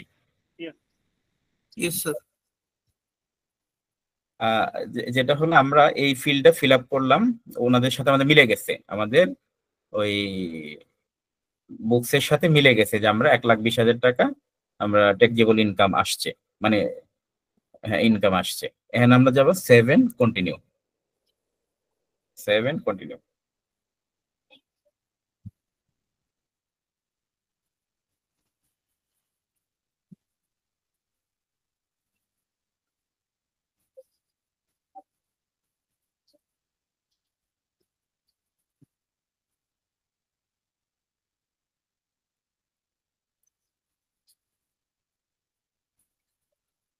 এই যে দাদা যেটা বলছিলেন, এই যে এখানে দেখেন, এই যে ডিডাকশনে আপনি যদি কোনো ইন্স্যুরেন্স প্রিমিয়াম দিয়ে থাকেন, মানে এই অ্যাপার্টমেন্টের জন্য, বাড়ির জন্য কোনো ইন্টারেস্ট যদি থাকে মর্টগেজ লোনের এগেইনস্টে, এখানে দিতে পারবেন। ইন্স্যুরেন্স প্রিমিয়াম থাকলে এখানে দিতে পারবেন। মিউনিসিপাল লোকাল ট্যাক্স যদি থাকে, যে আপনি যেটা বললেন, এখানে দিবেন আপনি, এটাও আপনি অ্যাকচুয়ালটাই কেটে নিবে আর কি। এই আর কি, এখানে আছে, জায়গাটা আছে। এই যে আমি টাকাটা মাইনাস করলাম রেন্টের থেকে, আমার তো রেন্ট আছে, সেই জন্য জানতে চাই ক্লিয়ার। G please. আমি যদি 40% নিলাম, সরি 25% নিলাম, তখন ধরেন মিউনিসিপ্যাল ট্যাক্স এবং আমার ভূমি কর বাবদ আরো 10,000 টাকা আসলো, তাহলে আমার দাঁড়ালো কত? এই যে এখানে দিয়ে দিবেন, তখন সেই যে এখানে যদি দেন 10,000 দেন। হ্যাঁ, এই এক্সামটেড টাকাটা কি পুরো আমি এক্সামটেড ইনকাম হিসেবে দেখাইতে পারবো?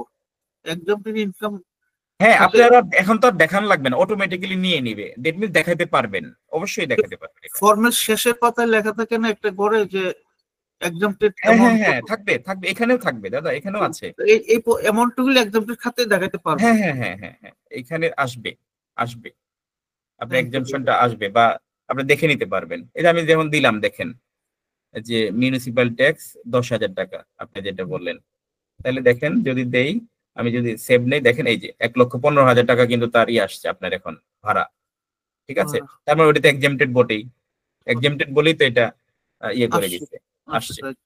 আমি এটা ডিলিট করে দেই 10,000 টাকা। আমরা সেভ ড্রাফট,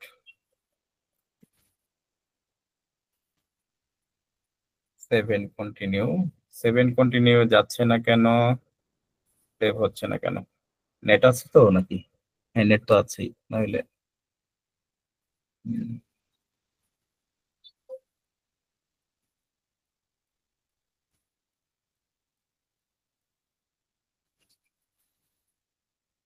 একটু দেখে যায়।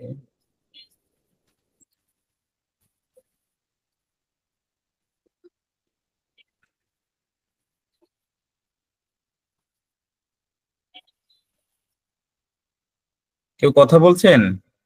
আমার কিন্তু সাউন্ড স্লো আসছে, কেউ একজন কথা বলছিলেন কিনা?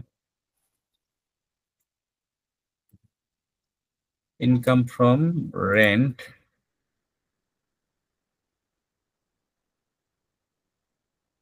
চলে গেছে, সেভ নিল না নাকি বুঝতে পারতেছি না তো, সেভ কিন্তু নেই নাই।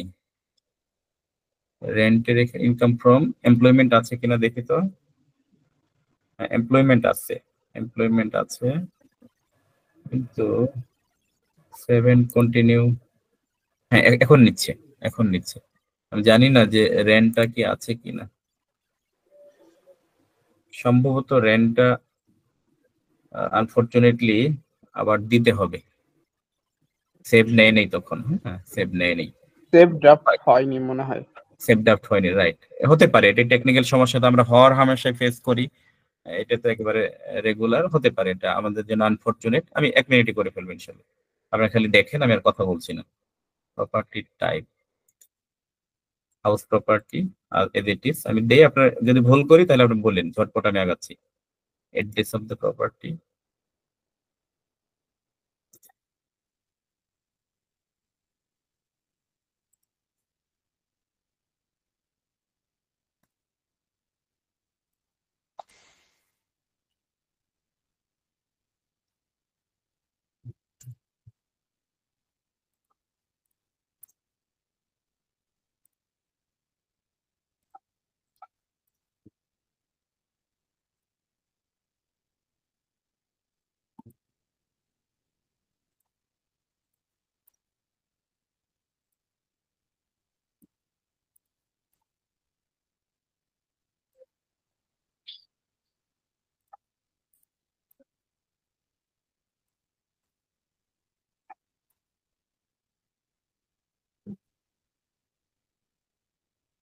হয়ে গেছে আমাদের, দেখি এবার সেভ নেই কিনা। যদি জি আলহামদুলিল্লাহ সেভ নিয়েছে, ডাটা সেভ মেন ইয়ে হয়ে গেছে। তো আমাদের এখন হলো এগ্রিকালচার। আমাদের যদি আমরা ইয়েতেই যাই, সিকোয়েন্স অনুযায়ী যাই, তাহলে কি আমাদের এগ্রিকালচার না, এরপর এগ্রিকালচার। আমরা তাহলে এগ্রিকালচারই দেই, সেভ এন্ড কন্টিনিউ, সামনে আগাতে গেলে সেভ এন্ড কন্টিনিউ দিয়ে আগাতে হবে, খেয়াল করেন। Income from agriculture. আচ্ছা, আমরা একটু প্রবলেমটা দেখে আসি, কি ছিল প্রবলেমে।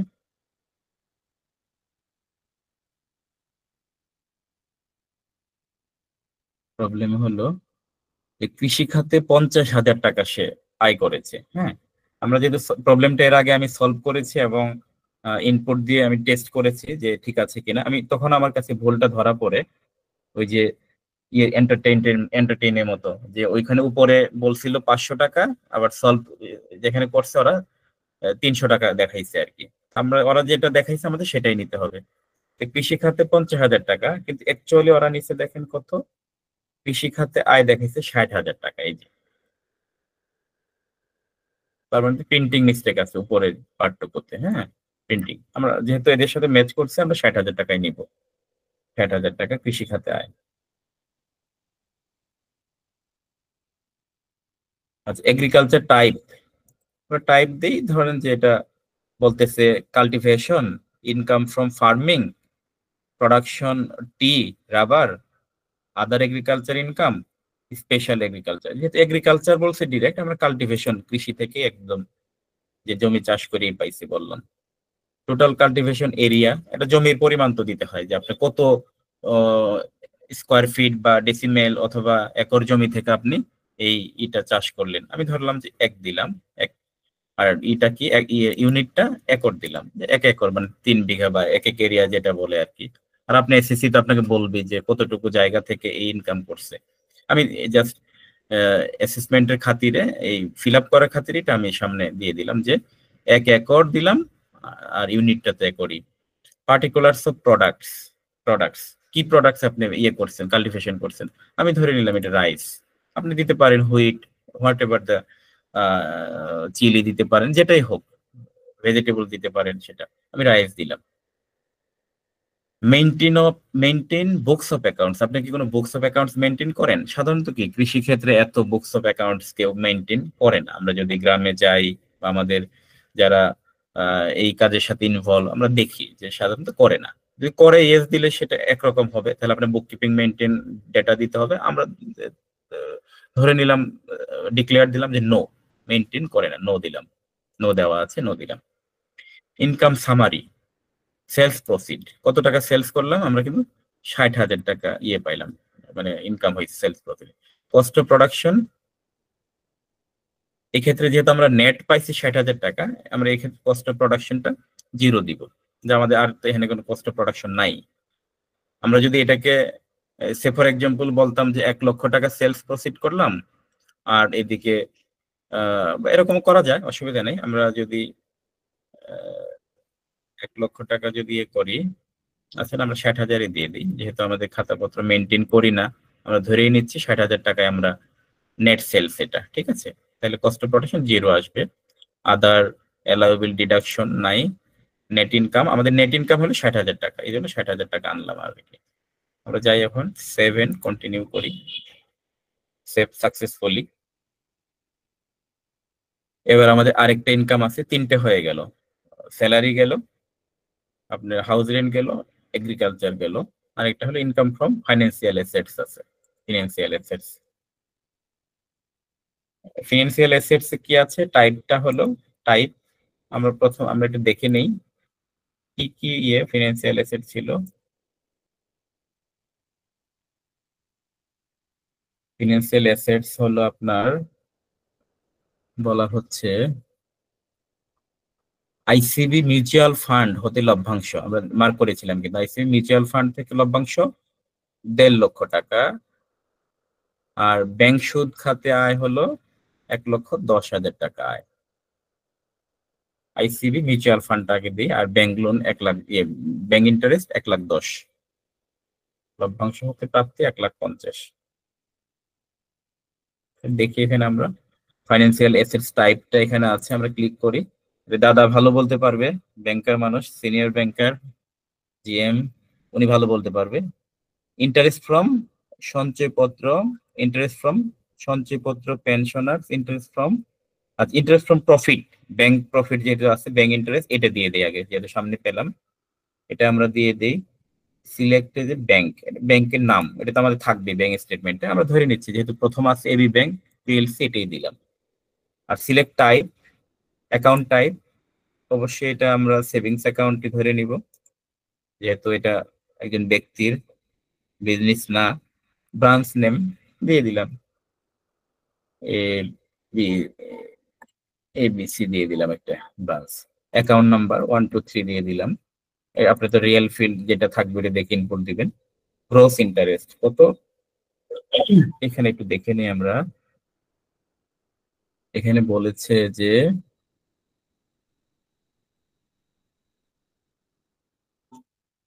1,10,000 টাকা আয় রয়েছে, লভ্যাংশ ব্যাংক সুদের উপর 10% হারে উৎসে কর্তন করেছে, ঠিক আছে।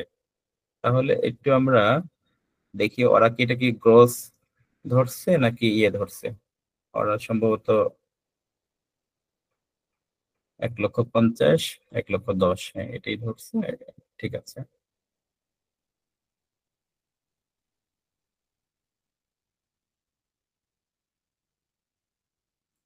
এক লক্ষ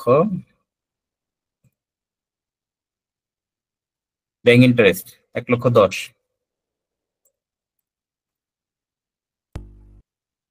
আচ্ছা, রিলেটেড ফিস চার্জ, যেহেতু কোনো চার্জের কথা বলে নাই, রিয়েল ফিল্ডে থাকে যদিও।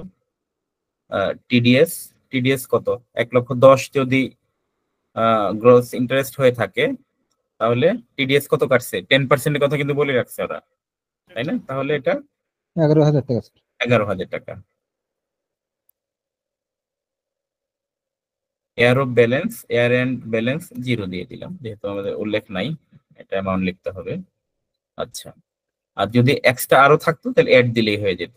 ঠিক আছে, এখন ওইটার মধ্যে এক্সেস ডিউটিও থাকতে পারতো রাশেদ ভাই। জি একটু জোরে বলেন। এক্সেস ডিউটি যদি থাকে তাহলে এটা এখানে আসবে আর মাত্র। হ্যাঁ হ্যাঁ, এই যে রিলেটেড ফিস চার্জে যা থাকে অ্যাকচুয়াল আপনার ব্যাংক ইন্টারেস্ট, ব্যাংক স্টেটমেন্ট ধরে চেক করে করে সামেশন করে বসায় দিবেন আর কি।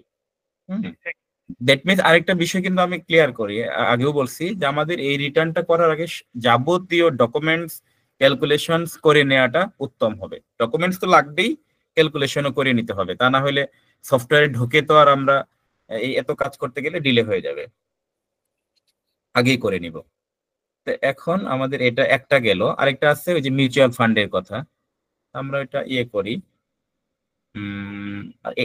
এটা সেভ ড্রাফট দিয়ে দিই, সেভ ড্রাফট দিয়ে দিই, আরেকটা অ্যাড করি।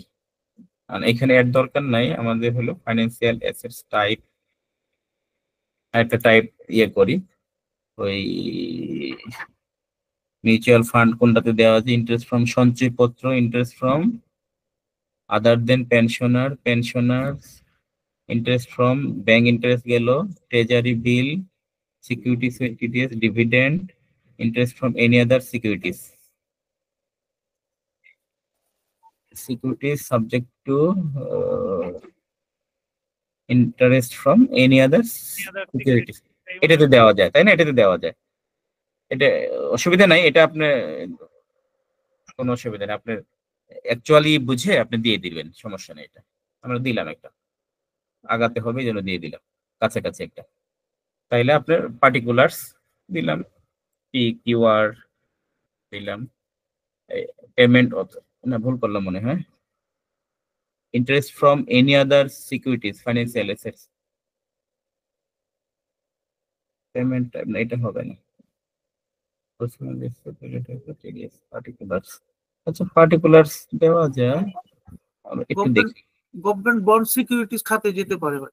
হ্যাঁ, আমরা বোধহয় এর আগে প্র্যাকটিস করছিলাম, এটাতে দেয় না, এই জন্য আমি এটা সন্দেহ হলো, আমি যে প্র্যাকটিসটা করছিলাম এটাতে দেয়নি।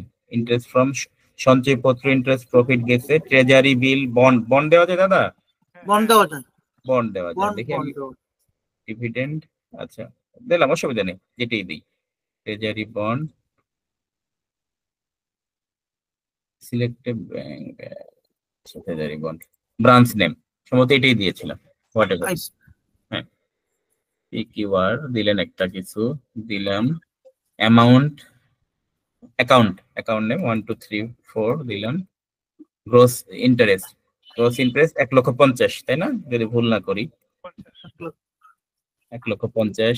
রিলেটেড চার্জের কথা বলে নাই, 0 দিলাম। টিডিএস যেহেতু 10% 15,000, 15,000। এয়ার এন্ড ব্যালেন্সের কথা বলা নাই, আমরা 0 দিয়ে দিলাম, সমস্যা নেই। আচ্ছা, এবার আমরা সেভ ডাউট দেই, দেখি কি আসে। Please fill all the required fields, কোনটা আমরা করি নাই, সিলেক্ট ব্যাংকটা সিলেক্ট করিনি, আমরা ব্যাংক সিলেক্ট করিনি, আইসিপি দিয়ে দিলাম একটা। হ্যাঁ আইসিপি দিলাম দাদা, দিলে অসুবিধা নেই, আমরা জাস্ট এটা মিলানোর জন্য যাচ্ছি, সমস্যা নেই। এটা জাস্ট আমরা প্রসিড করলাম। সেভ ড্রাফট দেখি আবার নেই কিনা, হ্যাঁ নিয়েছে, item save as a draft, দেখি কি আছে, হ্যাঁ নিয়েছে। এবার আমরা 7 কন্টিনিউ করি, আমরা একটু দেখি যে আমরা আসলে যেটা এন্ট্রি দিলাম ঠিক আছে কিনা। এটা সেভ, স্যার সঞ্চয়পত্র আছে, সঞ্চয়পত্র ওইটা তো আপনি পারচেজ করছে তাই না এই বছর? পারচেজ করে ইনকাম এখন আসে নাই, ইনকামে আসে না, এটা পারচেজ করছে শুধু। এটা আমরা যাব ইনভেস্টমেন্টে যাব। Right right. আমরা একটু ইয়ে করে দেখি সমাধান, ইয়ে মানে কি বলে আপনার, ওরা ওদের সাথে আমাদের ম্যাচ করলো কিনা একটু দেখে নি, মিলাই দেখতেছি আর কি। যদি আমরা ইনপুট দিতে ভুল করি তাহলে তো আমাদের রেজাল্ট মিলবে না, এই জন্য একটু মিলিয়ে নিচ্ছি সাথে সাথে, পরে খোঁজাখুঁজি অনেক কঠিন হয়ে যাবে। আমরা একটু দেখি ট্যাক্স এন্ড পেমেন্টে গিয়ে যে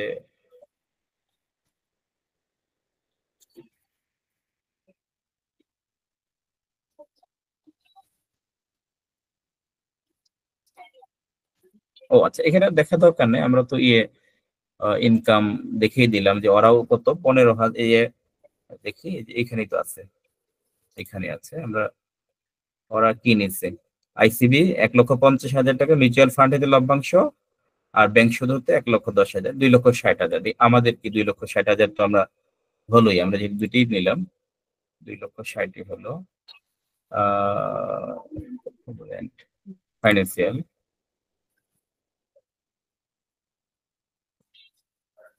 ও টিডিএস,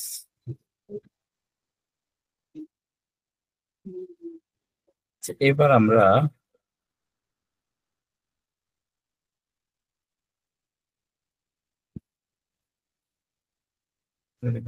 টিডিএস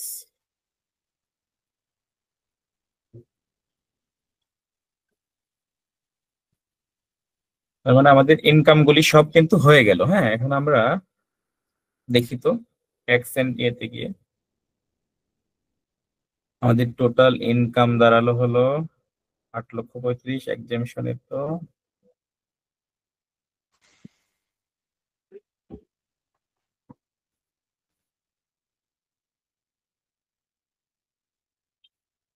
আমাদের গ্রোস ইনকাম কত আসছে, 38,563 গ্রোস ইনকাম। আমরা দেখি আমাদের সলিউশনে কত আসছে, সলিউশনে আসছে হলো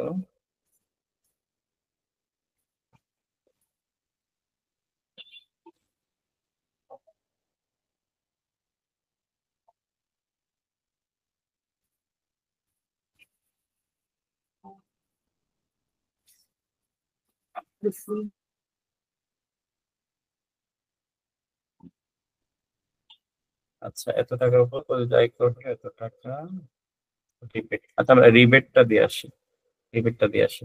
আর এখানে মনে হয় একটা, এটা তো সেভ নিল কিনা ডাউট লাগছে, ওই যে আমরা যে ফাইন্যান্সিয়াল এটা দিলাম না, ইনকাম আমাদের কত আসছে, ইনকাম আসছে হলো 38,563, ওই রেগুলার ইনকাম 23,563, 23,000 রেগুলার ইনকামটা ঠিক আছে। এই যে ইটা নেয় নেই আর কি, এই আপনার আমাদের গ্রস ট্যাক্স বিফোর রিবেট আসছে হলো, ট্যাক্স রিবেট 38,563, আর ওদের হলো আপনার 51,000, হ্যাঁ 51,800 নিয়মিত, 28,000 হয়েছে লভ্যাংশ ব্যাংক সুদের জন্য নিয়মিত করদাতা। এখানে ওই ইটা নেই নেই, আমি যেটা সন্দেহ হলো এটা নেই নেই, দাঁড়ান দেখছি। ইনকামে যাই, আমরা ফাইন্যান্সিয়াল লাস্ট যেটা দিলাম এখানে একটু ই হতে পারে, সেভ নাও নিতে পারে, একটু কনফার্ম হয়ে নেই। Income from financial asset, G financial assets, এই যে একটা নিল, হ্যাঁ একটা আছে তাই না, একটা আছে, তার মানে আমাদের অ্যাড করতে হবে, ও আচ্ছা একটু মিসিং করে ফেলছিলাম আমরা এখানে। আমরা যে আগে যেটা ব্যাংক ইন্টারেস্ট দিয়েছিলাম ওটা কিন্তু নাই, অ্যানাদার টাইপ দেওয়া হয়নি। হ্যাঁ, লাস্ট যেটা দিলাম ট্রেজারি বন্ড ওটা রয়ে গেছে, অ্যানাদার টাইপ দেওয়া হয়নি এখানে। মানে একটার মধ্যে দুইটা দেওয়ার চেষ্টা করছি, একটার মধ্যে দুইটা দিয়ে দিতে গিয়ে আগেরটা চলে গেছে, আগেরটা চলে গেছে। Right right. তাহলে আমরা ব্যাংক ইন্টারেস্টটা দিয়ে দিই, ভেরি সিম্পল, এই যে ইন্টারেস্ট ফ্রম ব্যাংক ইন্টারেস্ট। দুঃখিত একটু কনফিউজড হয়ে গেছিলাম, আমাদের জন্য তো নতুন এটা, বুঝছেন না, একটু প্র্যাকটিস তো করতে হয়।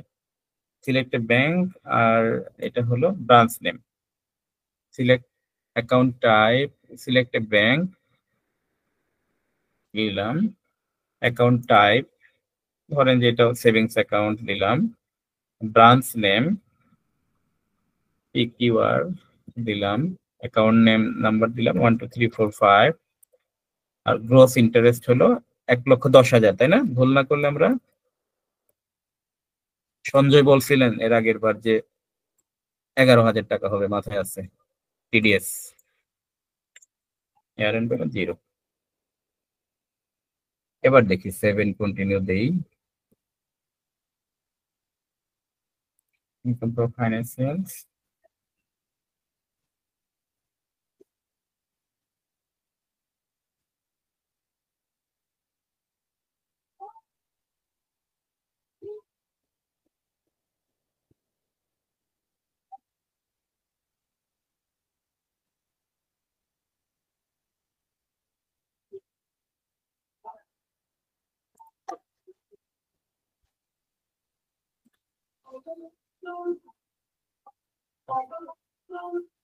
এখানে একটু সামথিং রং দেখাচ্ছে কেন? একটা দেখতে পাচ্ছি ক্লাস যেটা দেই সেটা থাকতেছে, মানে আমাদের একটু এখানে একটু প্রসিডিউরাল ভুল হচ্ছে মেবি। আমার মনে হয় যেখানে স্যার ডান পাশে একটা অ্যাড লেখা আছে স্যার, আমরা কি অ্যাড করতেছি আসলে? না এখানে যে আমি একটু কথা বলি, ওই যে জি, জি। গ্রস ইন্টারেস্ট বলা আছে না, এখানে বোধহয় ওই 11,000 টাকা যোগ করে নিতে হবে, 1,21,000 নিতে হবে কিনা। আচ্ছা ওটা পরে আসি দাদা, আচ্ছা আমরা আচ্ছা। আগে দুইটাই নেক আগে, তারপর আমরা ওটা কনফিউশনটা দূর করবো নি। আগে তো আমাদের দুইটা আসতে হবে, দুইটা তো আসছে না, দেখি দাঁড়ান কোথাও একটা। এই গ্রস ইন্টারেস্টের মতোই গুলমাল আমার মনে হয়। না এটা তো ইন্ডিভিজুয়াল, ওটা নিয়ে হওয়ার কথা না, আমরা এটা দেখতেছি। একটা সেভ আসে ড্রাফট দিছিলেন, সেভ ড্রাফট দেওয়ার কথা, দাঁড়ান আসছে, এবার আসছে গ্রস ট্যাক্স বিফোর, এই যে আসছে এবার। গ্রস ট্যাক্স কত দেখেন, 51,000, এই যে অ্যামাউন্টটা গ্রস ট্যাক্স বিফোর রিবেট 51,844। আমাদের এই প্রবলেমে দেখি গ্রস ট্যাক্স হলো 51,844, দেখেন। হ্যাঁ ঠিক আছে, গ্রস ট্যাক্স আর ইয়ে হলো 9,45,000, গ্রস ট্যাক্স 51,000, দেখি গ্রস ট্যাক্স 51,844 আসছে। আর ইয়ে হলো রেগুলার ট্যাক্স মিলছে আগেই 163 তে কত, 28,281,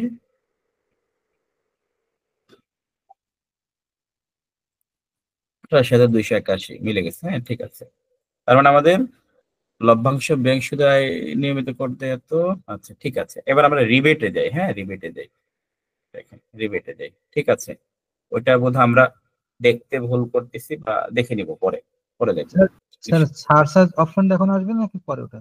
পরে এটা একবারে যখন, হ্যাঁ সার্চার্জ পরে পরে পরে পরে আগে দিতে হবে, ইনপুট দিতে হবে। এখন সার্চার আসে নাই, যেহেতু আমরা বলি নাই তার সম্পদ কত, এটা কিন্তু আমরা ইনপুট দেয় নাই, ঠিক কিনা?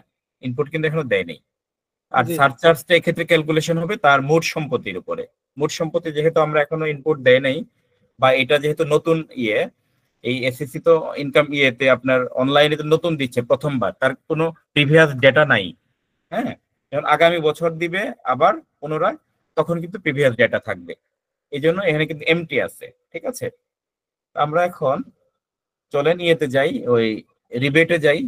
রিবেটে গিয়ে ইনভেস্টমেন্ট অ্যালাউন্সটা ইনপুট দিয়ে দিই। ওই যে যেটা যেটা বললেন যে সঞ্চয়পত্র ক্রয় করছে, আমরা এখানে এন্ট্রি দিব। আচ্ছা ওনার কি কি আছে এটা আমরা এক নজরে দেখে নিই। যেটা আছে ওনার ছিল হলো ইনভেস্টমেন্ট করছে তিনি 1,00,000 টাকা 3 বছর মেয়াদী সঞ্চয়পত্র ক্রয় করেছেন, ঠিক আছে। আর জীবন বীমা প্রিমিয়াম বাবদ 60,000 টাকা দিয়েছেন। এই দুইটাই সম্ভবত সঞ্চয়পত্র আর সঞ্চয়পত্র আর জীবন বীমা জীবন বীমা। তাহলে আমরা এখানে সিলেক্ট করি, ইন্স্যুরেন্স প্রিমিয়াম সিলেক্ট করা আছে। ও আচ্ছা, এটা দেওয়া আছে, মানে আমি বোধহয়, আচ্ছা এখন আমরা এই অবস্থায় থাকবে। হ্যাঁ রিবেটটা investment category life insurance premium না, জীবন বীমার দেওয়া আছে। Life insurance policy number 123 insurance company ABC দিলাম একটা। পলিসি ভ্যালু যেহেতু এখানে উল্লেখ করা নাই, ধরে নিলাম কত 60,000 টাকা না দিচ্ছে বাবুল? 60,000 টাকা। 60,000 টাকা, তাহলে ধরে নিলাম সে পলিসি ভ্যালু যেহেতু উল্লেখ করা নাই, কিন্তু আমাদের রিয়েল লাইফে থাকবে, উল্লেখ থাকে স্টেটমেন্টে, 6 লাখ টাকা ধরে নিলাম, এটা কোনো ইম্প্যাক্ট ফেলবে না। আর প্রিমিয়াম পেইড হলো, এটা হলো মেন ইনভেস্টমেন্ট 60,000 টাকা। হ্যাঁ, এটা হলো তাহলে এটা গেল হলো সেভড আপ করলাম। এরপরে হলো আপনার সঞ্চয়পত্র ডিপোজিট, পেনশন স্কিম, অ্যাপ্রুভ সঞ্চয়পত্র এন্ড আদার গভর্নমেন্ট সিকিউরিটিজ এখানে দেওয়া যায়। হ্যাঁ দাদা, এখানে দিলাম অ্যাপ্রুভ সঞ্চয়পত্র, সিনিয়র ব্যাংকার অ্যাপ্রুভ, হ্যাঁ এখানে দেওয়া যায় পেনশন স্কিম সঞ্চয়পত্র। নেম অফ দ্য ইনস্ট্রুমেন্ট, এই ইনস্ট্রুমেন্টের নাম কি দিলাম, যে আমরা এবিসিটি দিয়ে দিলাম একটা। নেম অফ দ্য ইনস্ট্রুমেন্ট সঞ্চয়পত্রই দেই, সঞ্চয়পত্র দিলেই হয়। সঞ্চয়পত্র। আর ইনস্ট্রুমেন্ট নাম্বার 1 2 3 4 5 6 দিয়ে দিলাম একটা নাম্বার। ইস্যু ডেট, যেহেতু আমাদের ইস্যু ডেট উল্লেখ করে নেই কবে কিনছে, আমরা 30 জুনের মধ্যে কিনে ফেললাম, 1 তারিখে কিনছে, সমস্যা নেই। ইন্টারেস্ট নিয়েও যেহেতু সমস্যা নেই, খালি কিনা কথা বলছে। ইনভেস্টমেন্ট অ্যামাউন্ট কত টাকা? 1 লক্ষ। 1 লক্ষ টাকা। 1 লক্ষ টাকা ইনভেস্টমেন্ট অ্যামাউন্ট, 1 লক্ষ টাকা। অ্যালাউয়েবল লিমিট 1 লক্ষ টাকা, অটো চলে আসছে। আর আমরা সেভড আপ দেই, দেন দেখেন টোটাল ইনভেস্টমেন্ট কত, টোটাল অ্যাকচুয়াল ইনভেস্টমেন্ট 1 লক্ষ, সঞ্চয়পত্র আর হলো 60,000 হলো লাইফ ইন্স্যুরেন্স, এই হলো টোটাল 1,60,000 মিলে গেছে আমাদের। এটা সেভড আপ, সেভ হয়ে গেল, ঠিক আছে। এবার এক্সপেন্ডিচারটা দিতে হবে, যেহেতু তার লাইফ এক্সপেন্ডিচার একটা খরচ আছে। হ্যাঁ, দিলাম। ও আচ্ছা, এখানে আমাদের টোটাল ট্যাক্সটা একটু দেখে নেই। আমাদের কিন্তু মোটামুটি একটা পার্ট কিন্তু কাজ কমপ্লিট, ওরা কিন্তু ওই ডিটেল এটা দেয় নাই, ওই আপনার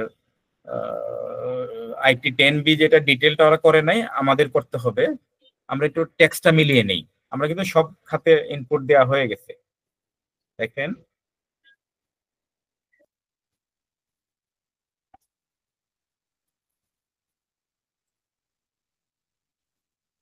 কেবল কত ট্যাক্স, আচ্ছা এখান থেকে আসে, এখানে উপর থেকে আসে, দেখি উপর থেকে মিলিয়ে আসি।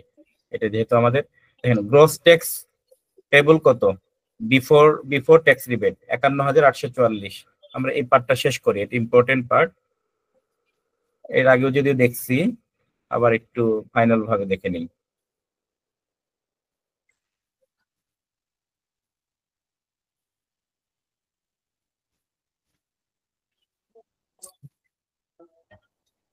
গ্রস ট্যাক্স 51,844 দেখতে পাচ্ছেন, আমাদের সিস্টেমে আসছে 51,844।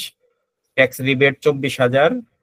কিভাবে হলো আমরা ম্যানুয়ালি যদি একটু দেখি, সেটাও দেখতে পাই আমরা। এই যে এরা ক্যালকুলেশন করছে কিভাবে, দেখেন ট্যাক্স রিবেট 24,000 পাইছে, এই যে মাইনাস করছে 24,000। হ্যাঁ, এটা তো আমরা জানি, এটা আর আমরা এখন আলাপ করব না, তাহলে আমাদের টাইম নষ্ট হয়ে যাবে। হ্যাঁ, এখন আমরা আলাপ করব না। এই যে এরাও 24,000 আসছে ম্যানুয়ালি হিসাব করে, আপনারা বইটা দেখলেই হবে, আমি এটা আজকে আপনাদের শেয়ার করে দিব।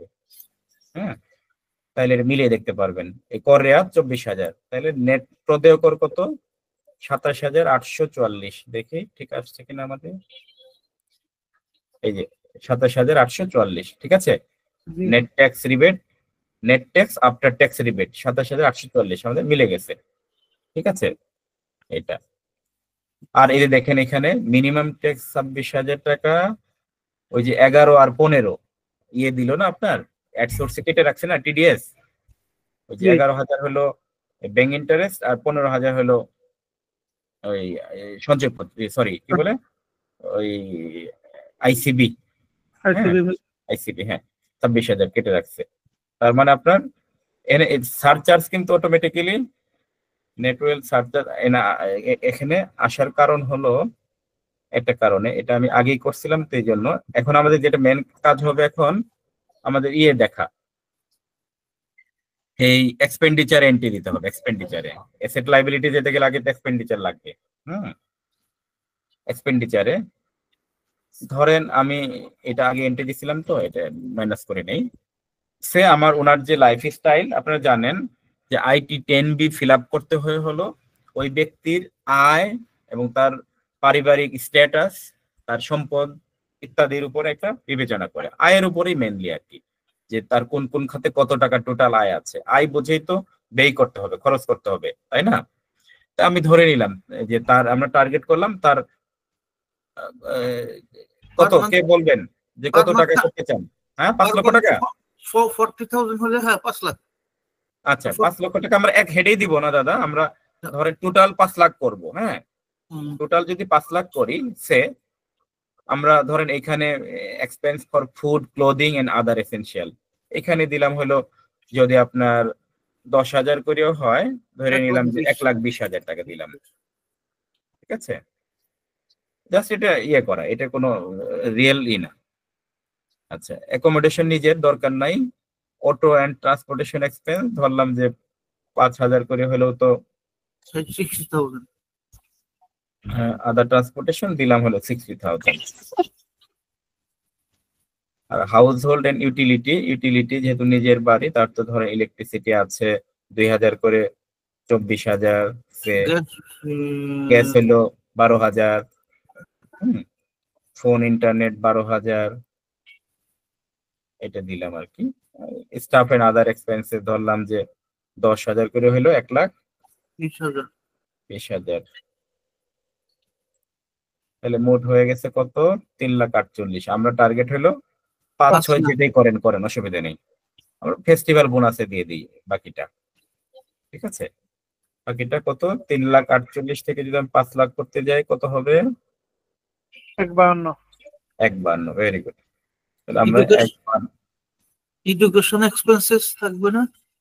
থাকতেই পারে, আমরা ডিটেল করতে পারি, সমস্যা নেই, আমরা ডিটেল দেই, এই অসুবিধা নাই। তার আমরা জানি না তার ছেলে মেয়ে আছে কিনা, বলে নাই কিছু, এই জন্য আমরা ওইদিকে আর বেশি করলাম না। আপনি এটা ডিটেল করতে পারেন। Excuse me,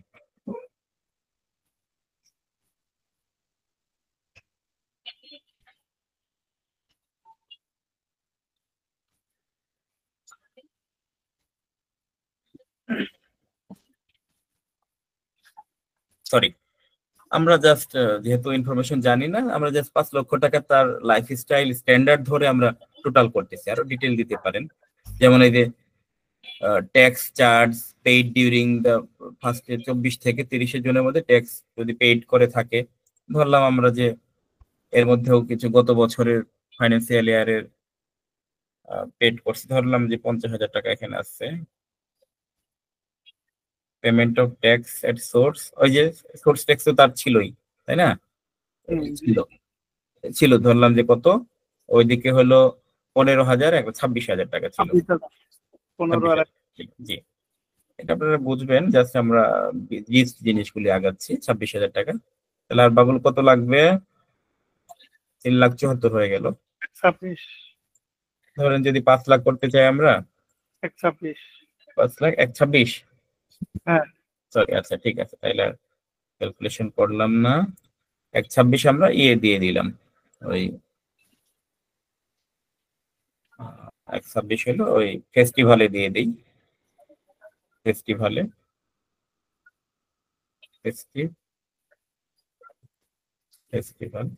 1,26,000।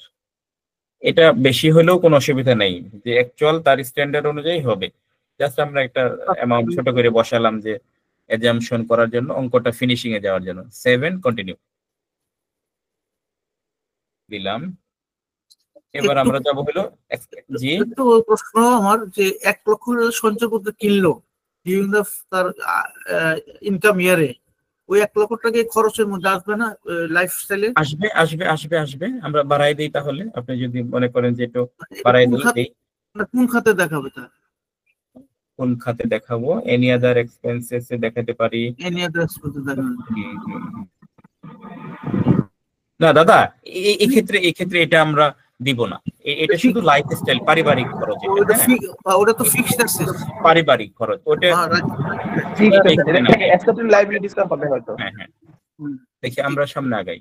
ঠিক আছে, আমরা এটা পারিবারিক খরচটা এখানে আমরা পারিবারিকটা দেই,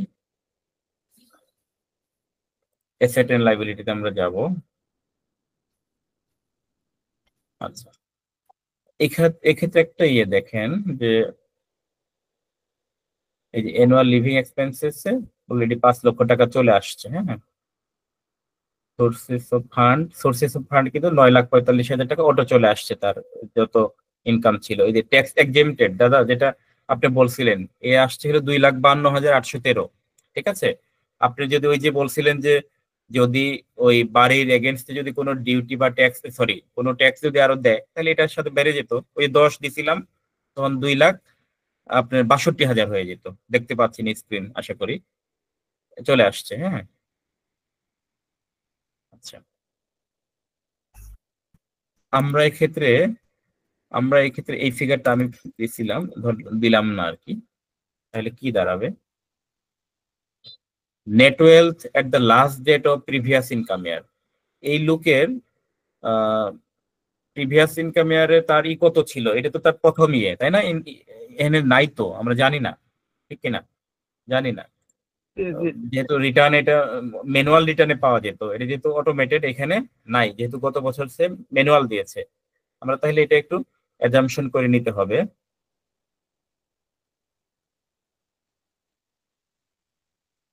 দেখেন সোর্স অফ ফান্ড, ওনার দেখাচ্ছে হলো গ্রস ওয়েলথ হলো saved up, we have shortage of fund. আচ্ছা, you have shortage of fund, is still want to continue. ওনার মনে হয় আরেকটা অ্যামাউন্ট ছিল, ওই উদাহরণে গেলে আরেকটা অ্যামাউন্ট মনে হয় আমাদের এখানে অ্যাড করতে হবে। হ্যাঁ হ্যাঁ হ্যাঁ, আমি ওটিতে আসছি। জি, থ্যাংক ইউ। ওই যে ক্যাশ ইন হ্যান্ড দেওয়া আছে, আমরা দিছিলাম না, এই জন্য আর কি এটা রয়ে গেছে আর কি, সেভড আপ রয়ে গেছে আর কি। আচ্ছা,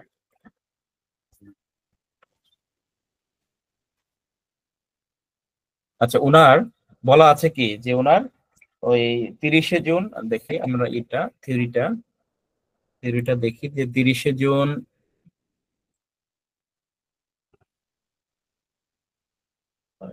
নিচের দিকে আছে, 30শে জুন 2025-এ তার মোট সম্পদের পরিমাণ কিন্তু কত? 20,30,00,000 টাকা। আমরা তো অ্যাকাউন্টস করতেছি কত, স্টেট ব্যালেন্স শিটটা হচ্ছে এই তার IT 10 এটা ওই 30শে জুন 2025-এ কিন্তু হচ্ছে তার নেট সম্পদের পরিমাণ। এটা কিন্তু আমাদের বানাতে হবে, তাই না? আচ্ছা, তার মানে আমরা এই বছর যেটা তো আমরা জেনারেট করার, তা কিন্তু আমরা ইনপুট দিয়ে ফেলেছি, ঠিক কিনা? তার যদি আগের ডেটা থাকতো তাহলে কিন্তু মিলে যেত অটোমেটেড, যে এই তার মোট সম্পদ এটা হয়ে যেত। বা না হলে তাহলে ধরে নিতাম যে কোথাও আমাদের গ্যাপ আছে। যেহেতু তার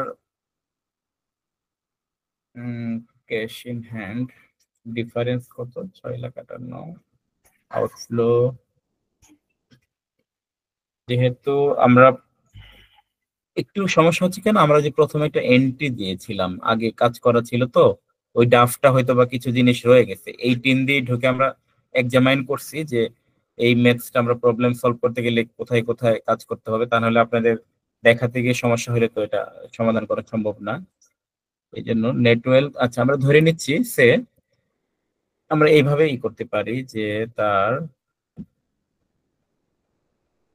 টোটাল ফান্ড আউটফ্লো 11,06,97,000 ডিফারেন্স।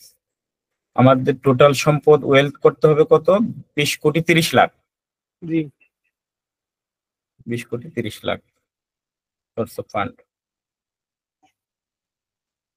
আচ্ছা, 20,30,00,000 যদি ডিফারেন্স এখানে হয়ে আছে হলো 6,98,440, দেখতেছি আমরা 20,30,00,000 1 2 3 4 5 20,30,00,000। হ্যাঁ, 20,30,00,000 তার টোটাল হওয়া লাগবে সম্পদ।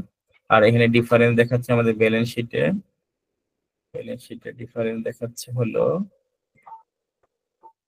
6,98,440। আমাদের এটা টোটাল হতে হবে 20,30,00,000, 6,98,440 আমাদের কিন্তু মেন এন্ট্রি কাজ হয়ে গেছে, হ্যাঁ, ট্যাক্স মিলে গেছে। এটা যেহেতু আমাদের গতবারের কোনো ডেটা নেই, এক্ষেত্রে একটু মানে ম্যানুয়ালি করে নিতে হচ্ছে। তাহলে কত করতে হবে? তার 20,23,01,560। এটাও দেখে মনে রাখেন, 20,23,01,560। তাহলে আমরা এটা net wealth at the last date of previous income ইয়ারের তার সম্পদ ছিল, তাই না? তা না হলে এত সম্পদ হলো কি? কিন্তু প্রিভিয়াস ইয়ারের সম্পদ তার 20,23,01,000 বোধ হয় নাকি? 1,560। 1,560 দেখি আমরা এটা দেওয়াতে আর হলো ক্যাশে কোনো এন্ট্রি দেওয়া আছে কিনা এটা দেখে নিই। আমার মনে হয় এখানে কোনো এন্ট্রি, আগের এন্ট্রি রয়ে গেছে বোধহয়, কোন অ্যামাউন্ট। আচ্ছা, হ্যাঁ,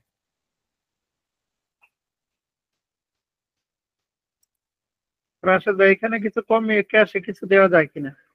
আসতেছি, আগে টোটাল এসেটটা করতেছি, দাঁড়ান আসতেছি। 20,23,01,560। জি, 20,23,01,560, রাইট? আমরা আসছি।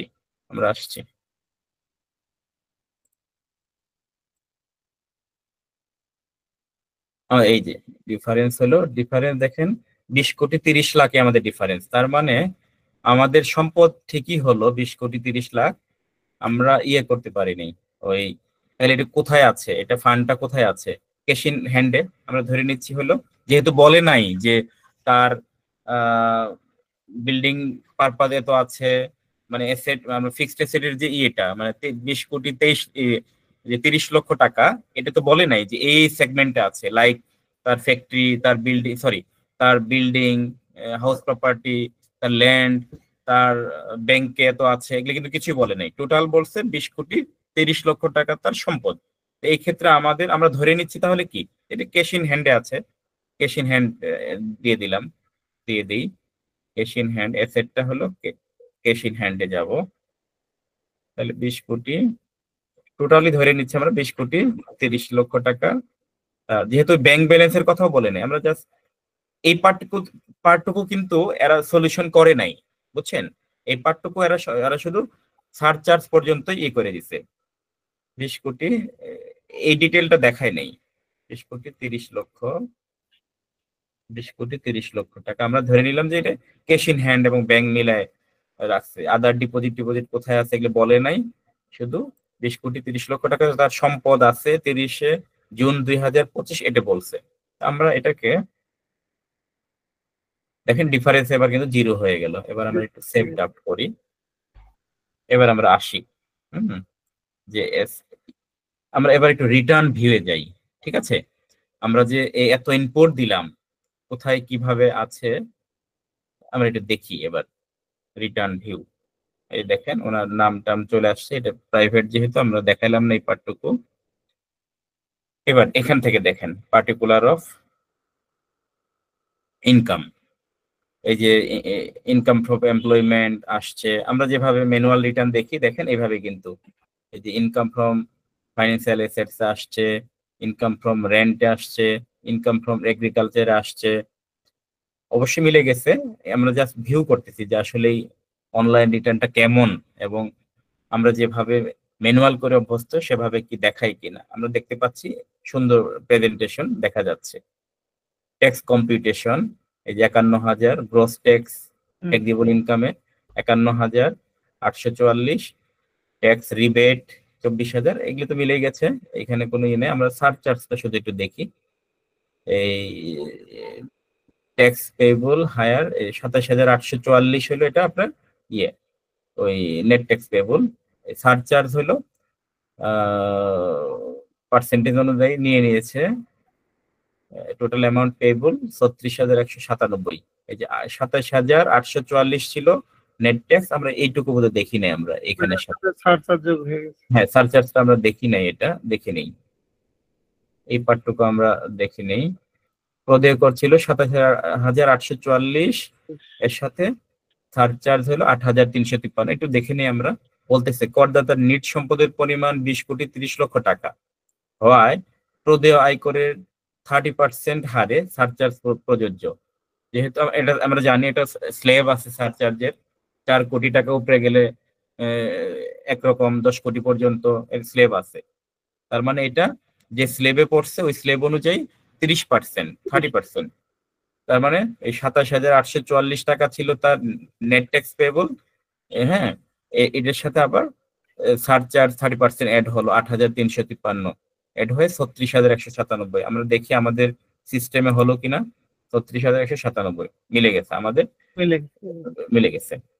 আর এই যে এক্সাম্পশন যেটা, এটা তো অবশ্যই মিলছে। এগুলো জাস্ট এজ ইট ইজ, আমাদের কিছু করার নাই, আমরা যা ইনপুট দিয়েছি তাই এগুলো শিডিউল 1, 2 যা যা দেখতেছেন, এই যে বাড়ি ভাড়াটা শিডিউল 2 রেন্টাল ইনকাম, জাস্ট আমরা একটু দেখছি, ওভারভিউ করতেছি না। সুন্দর প্রেজেন্টেশন, ভালো।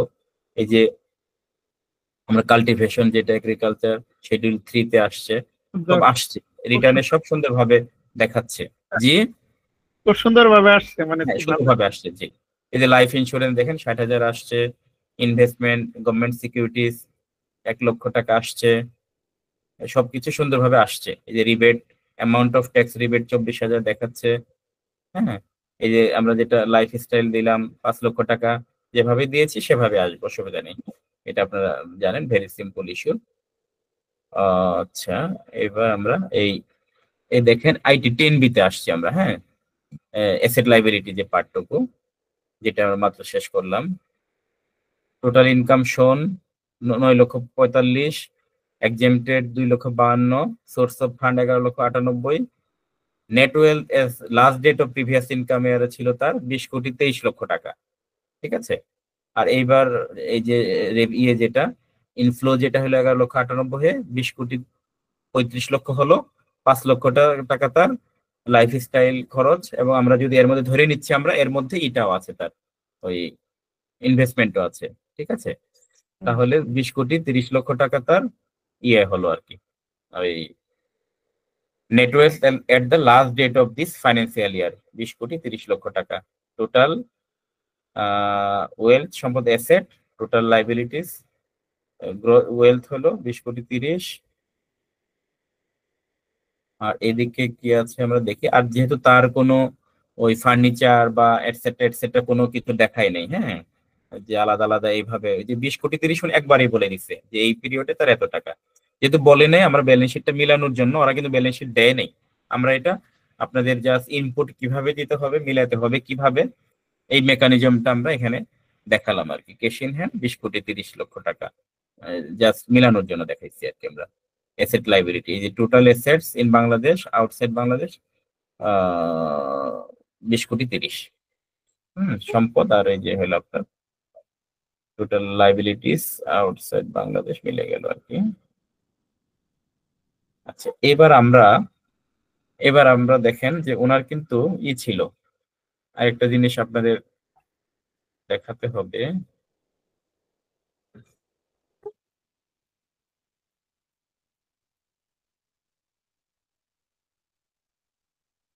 আমরা যদি এখন ওকে বলি যে হ্যাঁ আমরা চেক করলাম ঠিক আছে, তখন আমরা এই যে সাবমিট রিটার্ন, হ্যাঁ, রিটার্ন সাবমিট করলে কিন্তু রিটার্ন হয়ে যাবে, সাবমিশন হয়ে যাবে। এখানে আমাদের ভুলেও কাছাকাছি যাওয়া যাবে না, যেহেতু এটা এই এসএসসির জন্য এটা ফেক আইটেম, ফেক ডকুমেন্ট, এটা ভুলেও সাবমিট করা যাবে না। আচ্ছা, এবার আমরা আসি হলো ওই ট্যাক্স রেকর্ডে তো কিছু নাই তার। এখানে যেহেতু আসছি বলি, যদি আমরা সাবমিট করার পরে এই যে ট্যাক্স সার্টিফিকেট এখান থেকে আমরা নিতে পারবো। ঠিক আছে, এখান থেকে নিতে পারবো, অ্যাকনোলেজমেন্ট এখান থেকে নিতে পারবো, ক্লিক করলে আসবে। আমি বেশ কয়েকটা অলরেডি আমরা সাবমিট করেছি, রিটার্নটা এই যে এখান থেকে আপনি দেখতে পাবেন, যেহেতু আমরা সাবমিট করি না এই জন্য দেখাচ্ছে না। হ্যাঁ, চালান কি দিচ্ছেন এখান থেকে দেখতে পারবেন। টোটাল রিটার্ন ডাউনলোড দিয়ে আমরা সেভও করে রাখতে পারবো। হ্যাঁ, ডাউনলোড করে সেভ দেওয়া যাবে। রাইট। তার মানে আমরা রেগুলার এই রিটার্নে যাই, আমরা ওই ওনার, তাহলে আমরা এই যে 7 কন্টিনিউ দিয়ে এগুলো যেতে হবে, আবারও দিতে হবে তার মানে আমরা দেখলাম যেটা তার মোটামুটি আমরা অ্যাসেসমেন্টটা কিভাবে করতে হবে দেখলাম, ইনকাম গুলি কিভাবে আসবে হবে দিলাম, রিবেটটা দিলাম, এক্সপেন্ডিচার দিলাম, অ্যাসেট লাইবিলিটি দিলাম, ট্যাক্স এন্ড পেমেন্ট অটোমেটেড চলে আসছে। হ্যাঁ, এই রিটার্ন ভিউ তো আমরা মাত্র দেখলাম। তো আশা করি মোটামুটি আমরা একটা ওভারঅল একটা ভিউ, একটা সামারি আপনাদের দেওয়ার চেষ্টা করলাম। আশা করি যে অ্যাটলিস্ট 90% কভার হয়ে যাবে। আপনার 10% প্রবলেম, এটা আপনি যখন ঢুকবেন কাজ করবেন, এক একজনের এক একটা সমস্যা থাকে, এক এক এসএসসির এক এক রকম আয় থাকে, তখন আপনি বুঝে বুঝে ঢুকে করলে হবে। তারপরেও কোনো কিছু বুঝতে অসুবিধা হলে ডিসকাস করবেন, একটু বই পড়বেন, নেটওয়ার্ক নিজেদের মধ্যে নেটওয়ার্ক করবেন, দেখবেন যে সমস্যার সমাধান হয়ে গেছে। আর ফাইনালি আমি তো আছি ইনশাল্লাহ। আমার দুইটা প্রশ্ন ছিল ভাইয়া। জি বলেন। একটা হচ্ছে আমরা যে লাইফ জীবনযাত্রা লাইফস্টাইলের যে সামারিটা এখানে দিচ্ছি, সেখানে তো এই যে ইউটিলিটি বিল যেগুলো আমরা দিচ্ছি, যেমন ইলেকট্রিক বিল, গ্যাস, টেলিফোন, এগুলো কি অ্যাকচুয়ালি দিতে হবে আমাদের? মানে এটা কি আপনার অ্যাকচুয়ালি তো আসলেই দিতে পারলে ভালো। আপনি যদি ডকুমেন্টেশন থাকে, আপনি যদি ডিক্লেয়ার ট্রুলি করতে চান ওইভাবে, খুব ভালো, দেওয়া উচিত। সেক্ষেত্রে তো আমাদের এগুলা বিল টিল গুলা রেকর্ড করে রাখতে হবে মনে হচ্ছে। রেকর্ড করে রাখতে পারেন, হ্যাঁ, এটা রাখা উচিত, উত্তম। আমরা যেহেতু কেউ এটা রাখতে পারি না, অনেকে সচরাচর বা কিছু লিমিটেশনস থাকে, ওই ক্ষেত্রে আমরা অ্যাজাম্পশন করে দেই।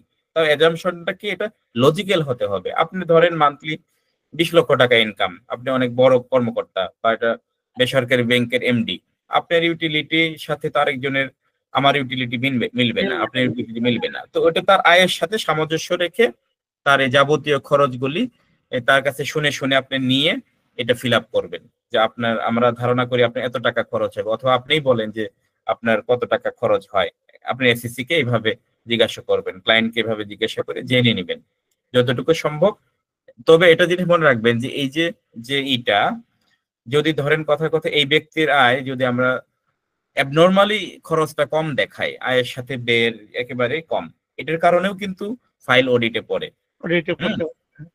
তার মানে আপনার আরো ইনকাম আছে, হ্যাঁ, আপনার আরো ইনকাম আছে, ওই ইনকামটা হাইড করতে গিয়ে এদিকে আপনি খরচ কম দেখাইছেন, বুঝতে পারছেন? এই ইস্যু দেখাও কিন্তু অডিটে গ্রাউন্ড ক্রিয়েট করে। এই জন্য আমাদের এই খরচটার ব্যাপারেও সাবধানতা অবলম্বন করতে হবে, যে কতটুকু আমাদের লজিক্যালি দেখানো উচিত, হ্যাঁ, প্র্যাকটিক্যালি কতটুকু দেখানো উচিত, এটা মাথায় রাখতে হবে। আর একটা ভাইয়া, সেটা হচ্ছে আমাদের এখানে তো কোনো ওই যে আপলোডের কোনো সিস্টেম এখনো হয়নি না? জি, আপলোডের কোনো সিস্টেম এখনো হয়নি। তবে রেকর্ড আমাদের কাছে সংরক্ষণ রাখতে হবে, ক্লায়েন্টের রেকর্ড। এক্স্যাক্টলি সংরক্ষণ আমি মনে করি আরো ভালোভাবে রাখা উচিত, যেহেতু সাবমিট করতে পারলাম না, এটা তো আমারই দায়িত্ব। যে কোনো সময় যদি তলব করি তাহলে আমরা যাতে এটা যে কোনো সময়, এটা যদি সেলফ অ্যাসেসমেন্ট, ইউনিভার্সাল সেলফ বা সেলফ বলেন, তাহলে আমাদের কিন্তু এটা নিজ দায়িত্বেই রাখতে হবে, নিজ দায়িত্বেই রাখতে হবে। এটা আমরা তো রাখবোই নিজেদেরটা। আমরা যদি প্র্যাকটিস করি যারা, তাদের তো আমাদের ফাইলিং রাখতেই হয়, এটা ম্যান্ডেটরিলি। আপনার ডকুমেন্টেশন ফার্স্ট, তারপর অন্য কাজ, এই আর কি। আমার মনে হয় এটা যদি আমরা সাবমিট করার পরে তখন অটোমেটিক্যালি আমরা দেখাইলাম করতে। আরেকটা বিষয় তো আমি একটু দেখাতে চেষ্টা করতাম, যে ওই চালানটা কিভাবে করতে হয়, ওইটা যখন সাবমিট করবেন না, তখন ওই অপশনগুলি আসবে, ঠিক আছে? বা এই যে এখানেও আসবে, দাঁড়ান দেখাচ্ছি, ট্যাক্স এন্ড পেমেন্ট, কিছু টাকা দিয়ে ট্যাক্স দিতে হবে না, এই যে আসুক, চালানটা কিভাবে দিতে হবে, চালানটা কিভাবে দিতে হবে, ওটা আমি একটু জাস্ট কোন ঘরে ক্লিক করতে হবে সেটা আমি দেখাচ্ছি। এই যে আসছে, যেমন টোটাল অ্যামাউন্ট পেয়েবল এত 36,197। আপনি যদি পেমেন্ট করবেন, এই যে পে নাও, হ্যাঁ, পে নাও গেলে পরে এই যে এই পাশে একটা অপশন আসবে, পে নাও করতে পারবেন। আশা করি আমি কি বোঝাতে সক্ষম হয়েছে কিনা, বা আপনারা মোটামুটি বুঝতে পারছেন কিনা যেভাবে আমরা আলোচনা করলাম আজকে। এবার বলেন যে এই ক্ষেত্রে কার কি আর কি কোনো কোশ্চেন আছে কিনা।